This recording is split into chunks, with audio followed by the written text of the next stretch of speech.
ਮਾਣਯੋਗ ਪੰਜਾਬ ਅਤੇ Haryana high court ਵੱਲੋਂ ਅੱਜ ਇੱਕ ਅਹਿਮ ਸਟੇ ਦਿੱਤਾ ਗਿਆ। ਇੱਕ ਫੈਸਲੇ ਦੇ ਵਿੱਚ ਸਰਕਾਰ ਦੇ ਉਹਨਾਂ ਹੁਕਮਾਂ ਤੇ ਰੋਕ ਲਾਈ ਗਈ ਆ, ਜਿੱਥੇ ਮੁਸ਼ਤਰਕਾ ਖਾਤਾ ਜ਼ਮੀਨਾਂ ਪੰਚਾਇਤਾਂ ਨੂੰ ਤਬਦੀਲ ਕੀਤੇ ਜਾਣ ਦੀ ਮੁਹਿੰਮ ਚੱਲ ਰਹੀ ਸੀ। ਪੰਜਾਬ ਦੇ ਵਿੱਚ ਇਹ ਮੁਹਿੰਮ ਕਾਫੀ ਵੱਡੇ ਪੱਧਰ ਤੇ ਵਿੱਢੀ ਗਈ ਸੀ। 2 ਜੱਜਾਂ ਦੇ ਡਿਵੀਜ਼ਨ ਬੈਂਚ ਨੇ ਫਿਲਹਾਲ ਇਹਦੇ ਤੇ ਰੋਕ ਲਾਉਂਦਿਆਂ ਇਸ ਮਾਮਲੇ ਨੂੰ ਚੀਫ ਜਸਟਿਸ ਵੱਲ ਰੈਫਰ ਕਰਤਾ ਹੈ, ਤਾਂ ਕਿ ਜਿੱਥੇ ਬਾਕੀ ਮਾਮਲੇ ਇਸ ਸੰਬੰਧ 'ਚ ਸੁਣੇ ਜਾ ਰਹੇ ਆ, ਇਹਨੂੰ ਵੀ ਉੱਥੇ ਕਲੱਬ ਕਰਤਾ ਜਾਵੇ। ਇਸ ਸੰਬੰਧ ਦੇ ਵਿੱਚ 3 ਵੱਡੇ ਜਰਨਲਿਸਟ ਬੈਠਦੇ ਆ ਔਰ ਉਹ ਆਪਸ ਵਿੱਚ ਇਹਨਾਂ ਮਾਮਲਿਆਂ ਨੂੰ ਸਮਝਣ ਲਈ ਗੱਲ ਕਰ ਰਹੇ ਆ ਕਿ ਪੰਚਾਇਤੀ ਜ਼ਮੀਨਾਂ ਦੀਆਂ ਕਿਸਮਾਂ ਕਿਹੋ ਜਿਹੀਆਂ ਨੇ, ਇਹ ਮੁਸ਼ਤਰਕਾ ਖਾਤਾ ਕੀ ਹੁੰਦੀਆਂ, ਸ਼ਾਮਲਾਟ ਕੀ ਹੁੰਦੀਆਂ, ਸ਼ਾਮਲਾਟ ਦੇ ਕੀ ਹੁੰਦੀ ਆ।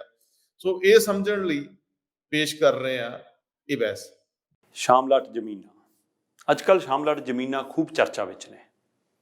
ਇੱਕ ਧਿਰ ਸਮਝਣਾ ਚਾਹੁੰਦੀ ਹੈ ਕਿ ਸ਼ਾਮਲਾਟ ਜ਼ਮੀਨਾਂ ਹੈ ਕੀ ਨੇ, ਇਹਨਾਂ ਦਾ ਮਾਮਲਾ ਕੀ ਹੈ।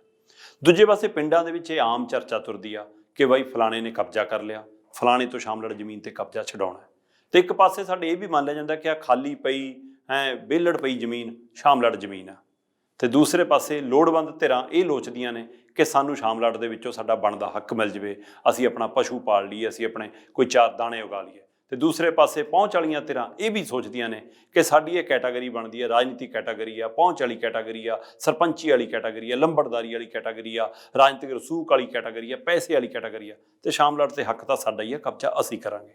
ਤੇ ਪਰ ਪੰਜਾਬ ਦੇ ਵਿੱਚ ਤਬਾਦਲੇ ਦੇ ਨਾਂ ਤੇ, ਬਦਲੇ ਦੇ ਨਾਂ ਤੇ ਬਦਲ ਗਿਆ ਸਾਰਾ ਕੁਝ, ਸਿਸਟਮ ਬਦਲ ਗਿਆ। ਕਹਿੰਦੇ ਹੁਣ ਨਿਜ਼ਾਮ ਬਦਲ ਜਾਏਗਾ ਤੇ ਸਰਕਾਰ ਨਵੀਂ ਆਉਂਦੀ ਹੈ ਤੇ ਸ਼ਾਮਲਾਟ ਜ਼ਮੀਨਾਂ ਤੋਂ ਕਬਜ਼ੇ ਵੀ ਢੋਲ ਵਜਾ ਕੇ ਛਡਾਏ ਜਾਂਦੇ ਨੇ। ਮੁੱਖ ਮੰਤਰੀ ਸਾਹਿਬ ਜਾ ਕੇ ਦਮ ਭਰਦੇ ਨੇ ਕਿ ਮੈਂ ਸ਼ਾਮਲਾਟ ਜ਼ਮੀਨਾਂ ਤੇ ਕਬਜ਼ਾ ਛਡਾ ਲਿਆ। ਤੇ ਪਰ ਹੁਣ ਮੁਸ਼ਤਰਕਾ ਮਾਲਕਾਨਾ ਜ਼ਮੀਨਾਂ ਤੱਕ ਵੀ ਹੱਥ ਪੈ ਗਿਆ। ਤੇ ਉਸ ਤੋਂ ਬਾਅਦ ਕਿਸਾਨ ਜਥੇਬੰਦੀਆਂ ਵੀ, ਪਿੰਡਾਂ 'ਚ ਲੋਕ ਵੀ, ਗਰੀਬ ਤਬਕਾ ਵੀ ਡਰਿਆ, ਸਹਿਮਿਆ। ਰਸੂਖਦਾਰ ਧਿਰਾਂ ਜਿਨ੍ਹਾਂ ਨੇ ਅਕਾਲੀਆਂ ਕਾਂਗਰਸੀਆਂ ਸਮੇਂ ਅਧਿਕਾਰ ਇਹ ਬਣਾ ਲਏ ਸੀਗੇ ਅਸੀਂ ਉਹ ਕਬਜ਼ਾ ਕਰ ਸਕਦੇ ਹਾਂ, ਉਹ ਧਿਰਾਂ 'ਚ ਵੀ ਡਰ ਖੌਫ ਹੈ। ਪਰ ਦੋਏ ਧਿਰਾਂ 'ਚ ਡਰ ਕਿ ਇਹ ਕਿਸੇ ਦਾ ਘਰ ਉਜੜੇਗਾ ਵੀ ਤੇ ਕਿਸੇ ਤੋਂ ਬਣਦੀ ਜ਼ਮੀਨ ਛੁਡਾ ਵੀ ਪਾਉਣਗੀਆਂ ਸਹੀ ਰੋਡ ਦੇ ਵਿੱਚ, ਇਹ ਸਵਾਲ ਪੈਦਾ ਹੁੰਦੇ ਨੇ। ਇਸੇ ਲਈ ਪੰਜਾਬ ਟੈਲੀਵਿਜ਼ਨ ਅਜਿਹੇ ਮੁੱਦਿਆਂ ਦੀ ਚਰਚਾ ਲੈ ਕੇ ਹਾਜ਼ਰ ਹੁੰਦਾ ਤੇ ਅੱਜ ਅਸੀਂ ਸ਼ਾਮਲਾਟ ਜ਼ਮੀਨਾਂ ਦਾ ਪਹਿਲੂ ਵੀ ਸਮਝਾਂਗੇ, ਉਹਦਾ ਮਾਮਲਾ ਵੀ ਸਮਝਾਂਗੇ ਤੇ ਇਹ ਵੀ ਜਾਣਨ ਦੀ ਕੋਸ਼ਿਸ਼ ਕਰਾਂਗੇ ਕਿ ਸੱਚਮੁੱਚ ਇਹ ਕਬਜ਼ੇ ਛਡਾਉਣ ਦੀ ਕਵਾਇਦ ਆ ਜਾਂ ਇੱਕ ਨਵੀਂ ਤਰ੍ਹਾਂ ਦੀ ਰਾਜਨੀਤੀ ਆ ਜਾਂ ਆਪਣੇ ਖਿਲਾਫ ਉੱਠ ਰਹੀਆਂ ਆਵਾਜ਼ਾਂ ਨੂੰ ਦਬਾਉਣ ਦੀ ਕਵਾਇਦ ਆ। ਸੋ ਇਸ ਲਈ ਉਸੇ ਵਿਸ਼ਿਆਂ ਦੇ ਉੱਤੇ ਮਾਹਰ ਤੌਰ ਦੇ ਉੱਤੇ ਸੀਨੀਅਰ ਪੱਤਰਕਾਰ ਤੇ ਸੂਝਵਾਨ ਇਹਨਾਂ ਮਸਲਿਆਂ ਤੇ ਤਿੱਖੀ ਨੁਕਤਾਚੀਨੀ ਕਰਨ ਲਈ ਜਾਣੇ ਜਾਂਦੇ ਹਮੀਰ ਸਿੰਘ ਭਾਜੀ ਸਾਡੇ ਨਾਲ ਨੇ। ਤੇ ਇਸੇ ਤਰ੍ਹਾਂ ਪੰਜਾਬੀ ਯੂਨੀਵਰਸਿਟੀ ਪਟਿਆਲਾ ਤੋਂ ਸਾਡੇ ਬਹੁਤ ਹੀ ਸੀਨੀਅਰ ਡਾਕਟਰ ਸਾਹਿਬ ਪ੍ਰੋਫੈਸਰ ਜਤਿੰਦਰ ਜੀ ਸਾਡੇ ਨਾਲ ਨੇ, ਜਿਹੜੇ ਬੇਸ਼ੱਕ ਤੁਸੀਂ ਕਹੋ ਕਿ ਸਿਆਸਤ ਵਾਲੇ ਵਿਸ਼ਿਆਂ ਦੇ ਵੀ ਮਾਹਰ ਨੇ, ਪਰ ਉਹਦੇ ਨਾਲ ਨਾਲ ਇਹਨਾਂ ਨੇ ਸ਼ਾਮਲਾਟ ਜ਼ਮੀਨਾਂ ਤੇ ਜਿੱਡਾ ਵੱਡਾ ਕੰਮ ਕੀਤਾ, ਉਸ ਨਾਤੇ ਅੱਜ ਅਸੀਂ ਡਾਕਟਰ ਸਾਹਿਬ ਨੂੰ ਸੱਦਾ ਦਿੱਤਾ। ਸੋ ਮੈਂ ਦੋਨੇ ਮਹਿਮਾਨਾਂ ਨੂੰ ਪੰਜਾਬ ਟੈਲੀਵਿਜ਼ਨ ਦੀ ਚਰਚਾ ਦੇ ਮੁੱਦੇ ਤੇ ਸਵਾਗਤ ਕਰਦਾ। ਬਹੁਤ ਬਹੁਤ ਸਵਾਗਤ ਹੈ ਡਾਕਟਰ ਸਾਹਿਬ। ਮੈਂ ਭਾਜੀ ਤੁਹਾਡੇ ਤੋਂ ਹੀ ਸ਼ੁਰੂ ਕਰਨਾ ਚਾਹੁੰਦਾ ਕਿ ਪਹਿਲਾਂ ਤਾਂ ਸੰਖੇਪ ਜਿਹੇ 'ਚ ਸਮਝਾਓ ਕਿ ਇਹ ਸ਼ਾਮਲਾਟ ਜ਼ਮੀਨਾਂ ਦੀ ਕੋਈ ਕੈਟਾਗਰੀ ਵੀ ਹੁੰਦੀ ਹੈ, ਕੋਈ ਵੱਖੋ ਵੱਖ ਤਰ੍ਹਾਂ ਦੀ ਵਿਧਾਵਾਂ ਨੇ, ਕਿਹੜੀ ਜ਼ਮੀਨ ਨੂੰ ਸ਼ਾਮਲਾਟ ਜ਼ਮੀਨ ਮੰਨ ਕੇ ਫਿਰ ਉਹਦੇ ਤੇ ਅੱਗੇ ਵਧਿਆ ਜਾਂਦਾ ਕਿ ਪਰ ਕਬਜ਼ਾ ਕਰਨਾ ਜਾਂ ਕਬਜ਼ਾ ਦਿਵਾਉਣਾ?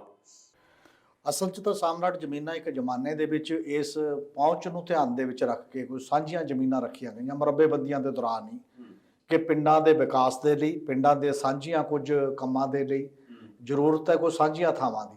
ਪੁਰਾਣੇ ਜ਼ਮਾਨੇ 'ਚ ਤਾਂ ਮਾਲ ਡੰਗਰ ਲਈ ਵੀ ਉਹ ਜ਼ਿਆਦਾ ਇਸਤੇਮਾਲ ਕੀਤੀਆਂ ਜਾਂਦੀਆਂ ਸੀ, ਜਾਂ ਬਾਕੀ ਦੇ ਵਿਕਾਸ ਕੰਮਾਂ ਲਈ ਕੋਈ ਸਕੂਲ ਬਣਨਾ, ਕੋਈ ਹਸਪਤਾਲ ਬਣਨਾ, ਡਿਸਪੈਂਸਰੀ ਜਾਂ ਵੱਖ-ਵੱਖ ਚੀਜ਼ਾਂ ਬਣਨੀਆਂ ਨੇ, ਉਹਨੂੰ ਤਾਂ ਇੱਕ ਨਾਮ ਦਿੱਤਾ ਜਾਂਦਾ ਸੀ ਸ਼ਾਮਲਾਟ ਦੇਹ ਦਾ। ਔਰ ਉਹ ਪੁਰਾਣੀ ਕਾਨੂੰਨੀ ਤੌਰ ਤੇ ਪੰਚਾਇਤੀ ਦਾਇਰੇ ਦੇ ਵਿੱਚ ਹੀ ਆਉਂਦੀ ਹੈ। ਉਹ ਗ੍ਰਾਮ ਸਭਾ ਬੇਸਿਕਲੀ ਤਾਂ ਉਹਦੇ ਓਨਰ ਮੰਨੀ ਜਾਂਦੀ ਹੈ, ਮਤਲਬ ਮਾਲਕ ਮੰਨੀ ਜਾਂਦੀ ਹੈ, ਪੂਰਾ ਪਿੰਡ।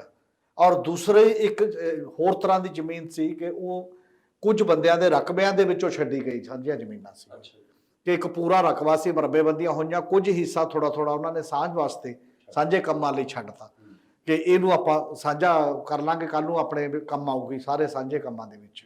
ਧਰਮਸ਼ਾਲਾਵਾਂ ਬਣਾਉਣੀਆਂ ਹੁੰਦੀਆਂ ਸੀ, ਗੁਰਦੁਆਰਾ ਬਣਾਉਣਾ, ਵੱਖ-ਵੱਖ ਟਾਈਪ ਦੀਆਂ ਜੋ ਵੀ ਚੀਜ਼ਾਂ ਬਣਾਉਣੀਆਂ ਸੀ, ਉਹਨੂੰ ਕਿਹਾ ਗਿਆ ਜੁਮਲਾ ਜਾਂ ਮੁਸ਼ਤਰਕਾ ਮਾਲਕਾਨ। ਜਿਹੜੀ ਜ਼ਮੀਨ ਆ ਆਪੋ ਆਪਣੀ, ਪਹਿਲੀ ਜ਼ਮੀਨ ਤਾਂ ਪੰਚਾਇਤਾਂ ਦੇ ਨਾਂ ਤੇ ਖੜੀ ਹੈ, ਗ੍ਰਾਮ ਸਭਾਵਾਂ ਦੇ ਨਾਂ ਤੇ। ਜਿਹੜੀ ਜੁਮਲਾ ਜਾਂ ਮੁਸ਼ਤਰਕਾ ਮਾਲਕਾਨ ਦੇ ਵਿੱਚ ਜਿਹੜਾ ਨਾਮ ਬੋਲਦਾ ਮਤਲਬ ਕਾਗਜ਼ਾਂ ਦੇ ਵਿੱਚ, ਰੈਵਨਿਊ ਰਿਕਾਰਡ ਦੇ ਵਿੱਚ, ਉਹ ਮਾਲਕ ਉਹੀ ਨੇ ਜਿਹੜਿਆਂ ਦਾ ਕਦੇ ਜ਼ਮੀਨ ਤੇ ਮਤਲਬ ਨਾਮ ਸੀਗਾ। ਹੌਲੀ ਹੌਲੀ ਪਰ ਉਹਦੀ ਵਰਤੋਂ ਜਿਹੜੀ ਹੁਣ ਤੱਕ ਉਹ ਪੰਚਾਇਤਾਂ ਹੀ ਕਰਦੀਆਂ ਰਹੀਆਂ ਨੇ, ਉਵੇਂ ਬੋਲੀ ਦੇ ਤੌਰ ਤੇ, ਵੱਖ-ਵੱਖ ਤਰੀਕਿਆਂ ਦੇ ਤੌਰ ਤੇ। ਪਰ ਇੱਕ ਸਮੇਂ ਬਾਅਦ ਫਿਰ ਜਿਵੇਂ ਜਿਵੇਂ ਤਣਾਅ ਵੱਧਦਾ, ਜਿਵੇਂ ਜ਼ਮੀਨਾਂ ਮਹਿੰਗੀਆਂ ਹੁੰਦੀਆਂ ਨੇ, ਬਹੁਤ ਜ਼ਿਆਦਾ ਲੋੜ ਮਹਿਸੂਸ ਹੁੰਦੀ ਹੈ, ਦਬਾਅ ਵੱਧਦਾ ਕਿਸਾਨੀ ਤੇ ਵੀ ਜਾਂ ਵੱਖ-ਵੱਖ, ਫਿਰ ਉਹਨਾਂ ਨੇ ਇੱਕ ਪ੍ਰੋਸੈਸ ਚਲਾਇਆ, ਇਹ ਅੱਜ ਦਾ ਪ੍ਰੋਸੈਸ ਨਹੀਂ, ਇਹ ਘੱਟੋ ਘੱਟ 30-35 ਸਾਲਾਂ ਤੋਂ ਪ੍ਰੋਸੈਸ ਚੱਲਦਾ ਹੈ ਕਿ ਜਿਹੜੀਆਂ ਸਾਡੀਆਂ ਛੱਡੀਆਂ ਸਾਡੇ ਬਜ਼ੁਰਗਾਂ ਦੀ ਜ਼ਮੀਨਾਂ ਨੇ ਉਹ ਤਾਂ ਅਸੀਂ ਵਾਪਸ ਲੈਣੀਆਂ ਨੇ ਜੀ ਹੁਣ। ਅੱਛਾ ਜੀ। ਉਹ ਵਾਪਸ ਲੈ ਕੇ ਕੀ ਕਰਦੇ ਸੀ ਕਿ ਨਵਾਂ ਕੇਸ ਕਰਦੇ ਸੀ। ਨਵੇਂ ਕੇਸ ਦੇ ਵਿੱਚ ਇਹ ਡਾਇਰੈਕਟਰ ਕੰਸੋਲੀਡੇਸ਼ਨ ਦਾ ਇੱਕ ਅਹੁਦਾ ਹੈ, ਮਤਲਬ ਪੰਜਾਬ ਸਰਕਾਰ ਦੇ ਦਾਇਰੇ ਦੇ ਵਿੱਚ, ਉਹ ਫਿਰ ਸਾਰੀਆਂ ਦਾ ਕਰਕੇ ਤੇ ਉਹਨਾਂ ਨੂੰ ਅਲਾਟ ਕਰ ਦਿੰਦਾ ਰਿਹਾ ਕਈ ਵਾਰ ਵਾਪਸ ਉਹਨਾਂ ਦੇ ਨਾਂ ਕਰਕੇ, ਉਹਨਾਂ ਦਾ ਇੰਤਕਾਲ ਕਰਤਾ, ਉਹਨਾਂ ਦੇ ਨਾਂ ਚੜਾਤਾ। ਤੇ ਉਦੋਂ ਬਹੁਤ ਕਰਪਸ਼ਨ ਵੀ ਚੱਲੀ ਹੈ, ਸਮੇਂ-ਸਮੇਂ ਤੇ ਚੱਲੀ ਹੈ। ਪਿੰਡਾਂ ਦੇ ਪਿੰਡ, ਹੁਣ ਕਈ ਪਿੰਡ ਇਹੋ ਜਿਹੇ ਵੀ ਹੋ ਗਏ ਜਿੱਥੇ ਬਿਲਕੁਲ ਵੀ ਇੱਕ ਬਿੱਘਾ ਵੀ ਸ਼ਾਮਲਾਟ ਨਹੀਂ ਬਚੀ ਤੇ ਉਹ ਸਾਰੀ ਵੰਡ ਲਈ ਗਈ ਹੈ ਆਪਸ ਦੇ। ਉਹ ਫਿਰ ਪੱਤੀ ਵਾਈਜ਼ ਆਉਂਦੀ ਹੈ, ਜਿੰਨਾ ਸਮਾਜ ਵੱਧ ਗਿਆ। ਇੱਕ ਪਰਿਵਾਰ ਸੀ, ਉਹ ਵੱਡਾ ਬੰਦਾ ਸੀ ਜਿਹਦੇ ਪਹਿਲਾਂ ਹੀ ਜ਼ਿਆਦਾ ਜ਼ਮੀਨ ਸੀ, ਉਹਨੂੰ ਉਹਦੇ ਚੋਂ ਵੀ ਜ਼ਿਆਦਾ ਹਿੱਸਾ ਆ ਗਿਆ।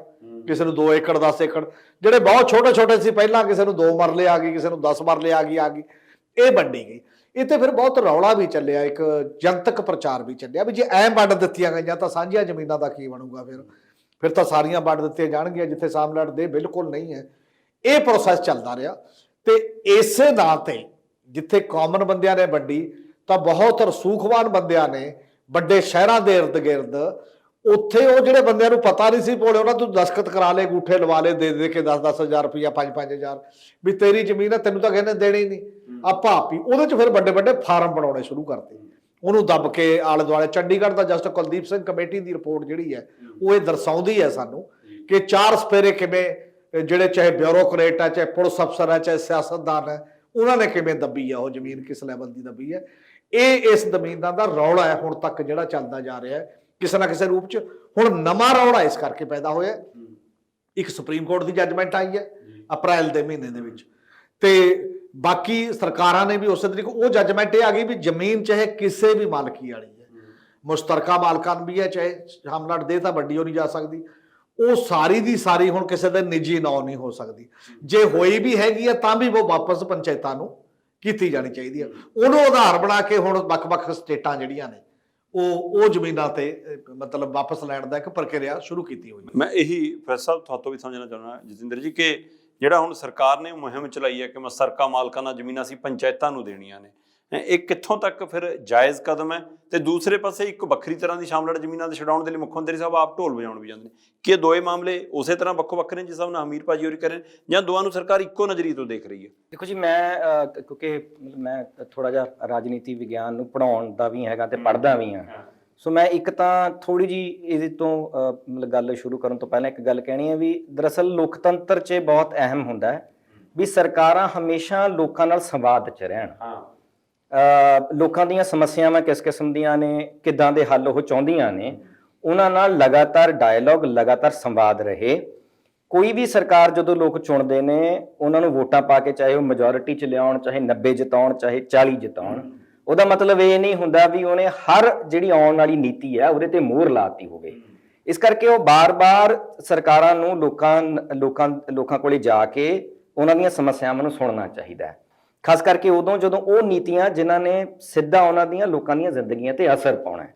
ਕਿਉਂਕਿ ਲੋਕਾਂ ਦੀ ਜਿਹੜੀ ਇੱਛਾ ਹੈ ਉਹ ਇਹੀ ਹੁੰਦੀ ਹੈ ਵੀ ਅਸੀਂ ਤੁਹਾਨੂੰ ਚੁਣਿਆ ਤੇ ਤੁਸੀਂ ਸਾਡੇ ਕੋਲੇ ਮੁੜ ਕੇ ਆਓ, ਸਾਡੀਆਂ ਸਮੱਸਿਆਵਾਂ ਨੂੰ ਸੁਣੋ, ਉਸ ਕਿਸਮ ਦੀਆਂ ਨੀਤੀਆਂ ਨੂੰ ਤੁਸੀਂ ਘੜੋ ਤੇ ਬਣਾਵੋ। ਉਸੇ ਚੋਂ ਹੀ ਬਹੁਤ ਸਾਰੇ ਕਾਨੂੰਨ ਬਣਦੇ ਰਹੇ। ਇਹ ਜਿਹੜਾ ਕਾਮਨ ਲੈਂਡ ਵਾਲਾ ਜਾਂ ਸ਼ਾਮਲਾਤ ਵਾਲਾ ਇਹ ਜਿਹੜਾ ਹੈਗਾ ਉਹ ਕਾਨੂੰਨ ਬਣਦਾ ਰਿਹਾ। ਸੋ ਮਤਲਬ ਇਸ ਕਰਕੇ ਇੱਕ ਤਾਂ ਮੈਨੂੰ ਇਹ ਲੱਗਦਾ ਵੀ ਜਦੋਂ ਵੀ ਸਰਕਾਰ ਕਰੇ, ਕੋਈ ਵੀ ਕਦਮ ਚੱਕੇ, ਉਹ ਇਸ ਗੱਲ ਦਾ ਖਿਆਲ ਰੱਖੇ। ਹੁਣ ਉਸ ਗੱਲ ਦਾ ਖਿਆਲ ਰੱਖਦੀ ਕਿਉਂ ਨਹੀਂ ਹੈਗੀ? ਕਿਉਂਕਿ ਪਤਾ ਤਾਂ ਉਹਨਾਂ ਨੂੰ ਵੀ ਹੈ ਵੀ ਲੋਕ ਚਾਹੁੰਦੇ ਕੀ ਨੇ। ਨਹੀਂ, ਪਰ ਡਾਕਟਰ ਸਾਹਿਬ ਸਰਕਾਰ ਤਾਂ ਜਾਂਦੀ ਹੈ ਲੋਕਾਂ ਕੋਲ। ਬਾਦਲ ਮੋਦੀ ਸਾਹਿਬ ਉਹਨਾਂ ਕੋਲ ਜਾਂਦੇ ਸੀ, ਵਾਜਪਾਈ ਕੋਲ ਜਾਂਦੇ ਸੀ, ਕੈਪਟਨ ਹੋਣੀ ਸੋਨੀਆ ਉਹਨਾਂ ਕੋਲ ਜਾਂਦੇ ਸੀ, ਤੇ ਹੁਣ ਵਾਲੇ ਵੀ ਲੋਕਾਂ ਕੋਲੋਂ ਸਰਕਾਰ ਚੱਲੂਗੀ, ਕਹਿੰਦੇ ਘਰਾਂ ਤੋਂ ਪਿੰਡਾਂ ਤੋਂ ਸਰਕਾਰ ਚੱਲੂਗੀ। ਜਾਂਦੇ ਕੇਜਰੀਵਾਲ ਕੋਲ ਨੇ, ਜਾਂਦੇ ਨੇ ਪੁੱਛਣ। ਦਰਅਸਲ ਮਸਲਾ ਇਹੀ ਹੈ ਵੀ ਫਿਰ ਜਦੋਂ ਆਪਾਂ ਵੋਟਾਂ ਲੈਣੀਆਂ ਨੇ ਉਦੋਂ ਤਾਂ ਫਿਰ ਆਪਾਂ ਘਰ ਘਰ ਜਾਂਦੇ ਹਾਂ, ਉਦੋਂ ਆਪਾਂ ਕਹਿੰਦੇ ਆ ਵੀ ਕੋਈ ਨਹੀਂ, ਇੱਕ ਵਾਰੀ ਤੁਸੀਂ ਸਾਨੂੰ ਵੋਟਾਂ ਦਿਓ, ਤੁਹਾਡੇ ਮਸਲੇ ਕਰਾਂਗੇ ਅਸੀਂ ਹੱਲ। ਪਰ ਜਦੋਂ ਮਿਲਦੀਆਂ ਨੇ ਵੋਟਾਂ ਤੇ ਜਦੋਂ ਬਣਦੀ ਹੈ ਸਰਕਾਰ, ਫਿਰ ਉਹਨਾਂ ਨੇ ਹਿੱਤ ਜਿਹੜੇ ਨੇ ਕਿਸੇ ਹੋਰ ਦੇ ਪੂਰਨੇ ਨੇ, ਹਨਾ ਜੀ। ਜਿਹੜਾ ਇਹ ਗੈਪ ਹੈ, ਮਸਲਾ ਸਿਰਫ ਇਸ ਗੈਪ ਤੇ ਖੜਾ ਹੈ ਵੀ, ਤੇ ਉਹਦੇ ਚੋਂ ਹੀ ਜਿਹੜੀਆਂ ਪੰਚਾਇਤੀ ਜ਼ਮੀਨਾਂ ਦਾ ਬਾਰ-ਬਾਰ ਮਸਲਾ ਹੈ। ਮਤਲਬ ਜੇ ਆਪਾਂ ਲੋਕਾਂ ਦੀ ਗੱਲ ਕਰੀਏ ਤੇ ਲੋਕ ਤਾਂ ਪੰਚਾਇਤੀ ਜ਼ਮੀਨਾਂ ਸਾਂਭਣ ਦੇ ਮਸਲੇ ਤੇ ਖੜੇ ਨੇ। ਲੰਮੀ ਸਟਰਗਲ ਜਿਹੜੀ ਪਿਛਲੇ ਸਾਲ ਆਪਾਂ ਜਿਹੜੀ ਕਿਸਾਨੀ ਵਾਲੀ ਦੇਖੀ, ਉਹ ਵੀ ਜ਼ਮੀਨਾਂ ਦੀ ਵੈਲਿਊ, ਜ਼ਮੀਨ ਸਾਤੋਂ ਖੁੱਸ ਨਾ ਜਾਵੇ, ਜ਼ਮੀਨ ਉਹੀ ਸਾਰੀ ਉਹੀ ਜਿਹੜੀ ਸੀਗੀ ਉਹ ਲੜਾਈ ਸੀਗੀ। ਇੱਕ ਲੜਾਈ ਜਿਹੜੀ ਹੈਗੀ ਆ ਉਹ ਜਿਹੜਾ ਦਲਿਤ ਭਾਈਚਾਰਾ ਉਹ ਲਗਾਤਾਰ ਲੜ ਰਿਹਾ ਹੈ ਵੀ ਜਿਹੜੀ ਪੰਚਾਇਤੀ ਜ਼ਮੀਨਾਂ 'ਚ ਸਾਨੂੰ 1/3 ਹੈਗੀ ਹੈ, ਜਿਹੜਾ ਇੱਕ ਤਿਹਾਈ ਸਾਨੂੰ ਮਿਲਦਾ ਹੈ, ਸਾਨੂੰ ਤਾਂ ਹਲੇ ਉਹੀ ਨਹੀਂ ਮਿਲਣ ਲੱਗਿਆ। ਉੱਥੇ ਹੀ ਨਹੀਂ ਸਾਡੀ ਬੋਲੀ ਹਲੇ ਚੱਜ ਨਾਲ ਹੋ ਰਹੀ, ਫੇਅਰ ਨਹੀਂ ਹੋ ਰਹੀ, ਠੀਕ ਤਰੀਕੇ ਨਾਲ ਨਹੀਂ ਹੋ ਰਹੀ। ਤੇ ਤੁਸੀਂ ਇਹਨਾਂ ਸਮੱਸਿਆਵਾਂ ਨੂੰ ਸੁਣਨ ਦੀ ਬਜਾਏ ਤੁਸੀਂ ਇੱਕ ਨਵਾਂ ਕੋਈ ਪਤਾ ਨਹੀਂ ਕਿਹੜੇ ਐਕਸਪਰਟ ਨੇ ਤੁਹਾਨੂੰ ਇਹ ਕਿਹਾ ਹੋਣਾ ਹੈ ਵੀ ਤੁਸੀਂ ਇਹ ਕਰੋ ਤੇ ਤੁਸੀਂ ਪੰਜਾਬ ਦਾ ਹੱਲ ਜਿਹੜਾ ਹੈਗਾ ਉਹ ਇਹਨਾਂ ਸਾਰੀਆਂ ਚੀਜ਼ਾਂ 'ਚ ਹੀ ਕਿਤੇ ਪਿਆ ਏ। ਤੇ ਦੂਜਾ ਜਿਹੜਾ ਕਬਜ਼ੇ ਦਾ ਮਸਲਾ ਹੈ ਵੀ ਉਹ ਮੈਂ ਬਹੁਤ ਸਪਸ਼ਟ ਇਸ ਮਸਲੇ 'ਚ ਕਹਿਣਾ ਚਾਹੁੰਦਾ ਵੀ ਦੇਖੋ ਕਬਜ਼ੇ ਨੂੰ ਆਪਾਂ ਕਿਵੇਂ ਦੇਖੀਏ। ਕੋਈ ਉਜੜ ਕੇ ਕਿਤੇ ਵਸਿਆ, ਉਹਦਾ ਪਰਿਵਾਰ ਉਜੜਿਆ, ਜਾਂ ਤੁਸੀਂ ਅਦਰਵਾਈਜ਼ ਬਹੁਤ ਗਰੀਬ ਪਰਿਵਾਰ ਚੋਂ ਹੈਗੇ ਹੋ, ਤੁਹਾਡੇ ਕੋਲੇ ਨਾ ਤਾਂ ਜ਼ਮੀਨ ਖਰੀਦਣ ਦੇ ਸਰੋਤ ਨੇ, ਨਾ ਹੀ ਤੁਸੀਂ ਸਮਰੱਥ ਹੋ, ਨਾ ਹੀ ਤੁਹਾਡੇ ਕੋਲੇ ਪੈਸੇ ਨੇ, ਨਾ ਹੀ ਤੁਸੀਂ ਆਉਣ ਵਾਲੇ ਸਦੀਆਂ ਤੱਕ ਲੈ ਵੀ ਸਕਦੇ ਹੋ।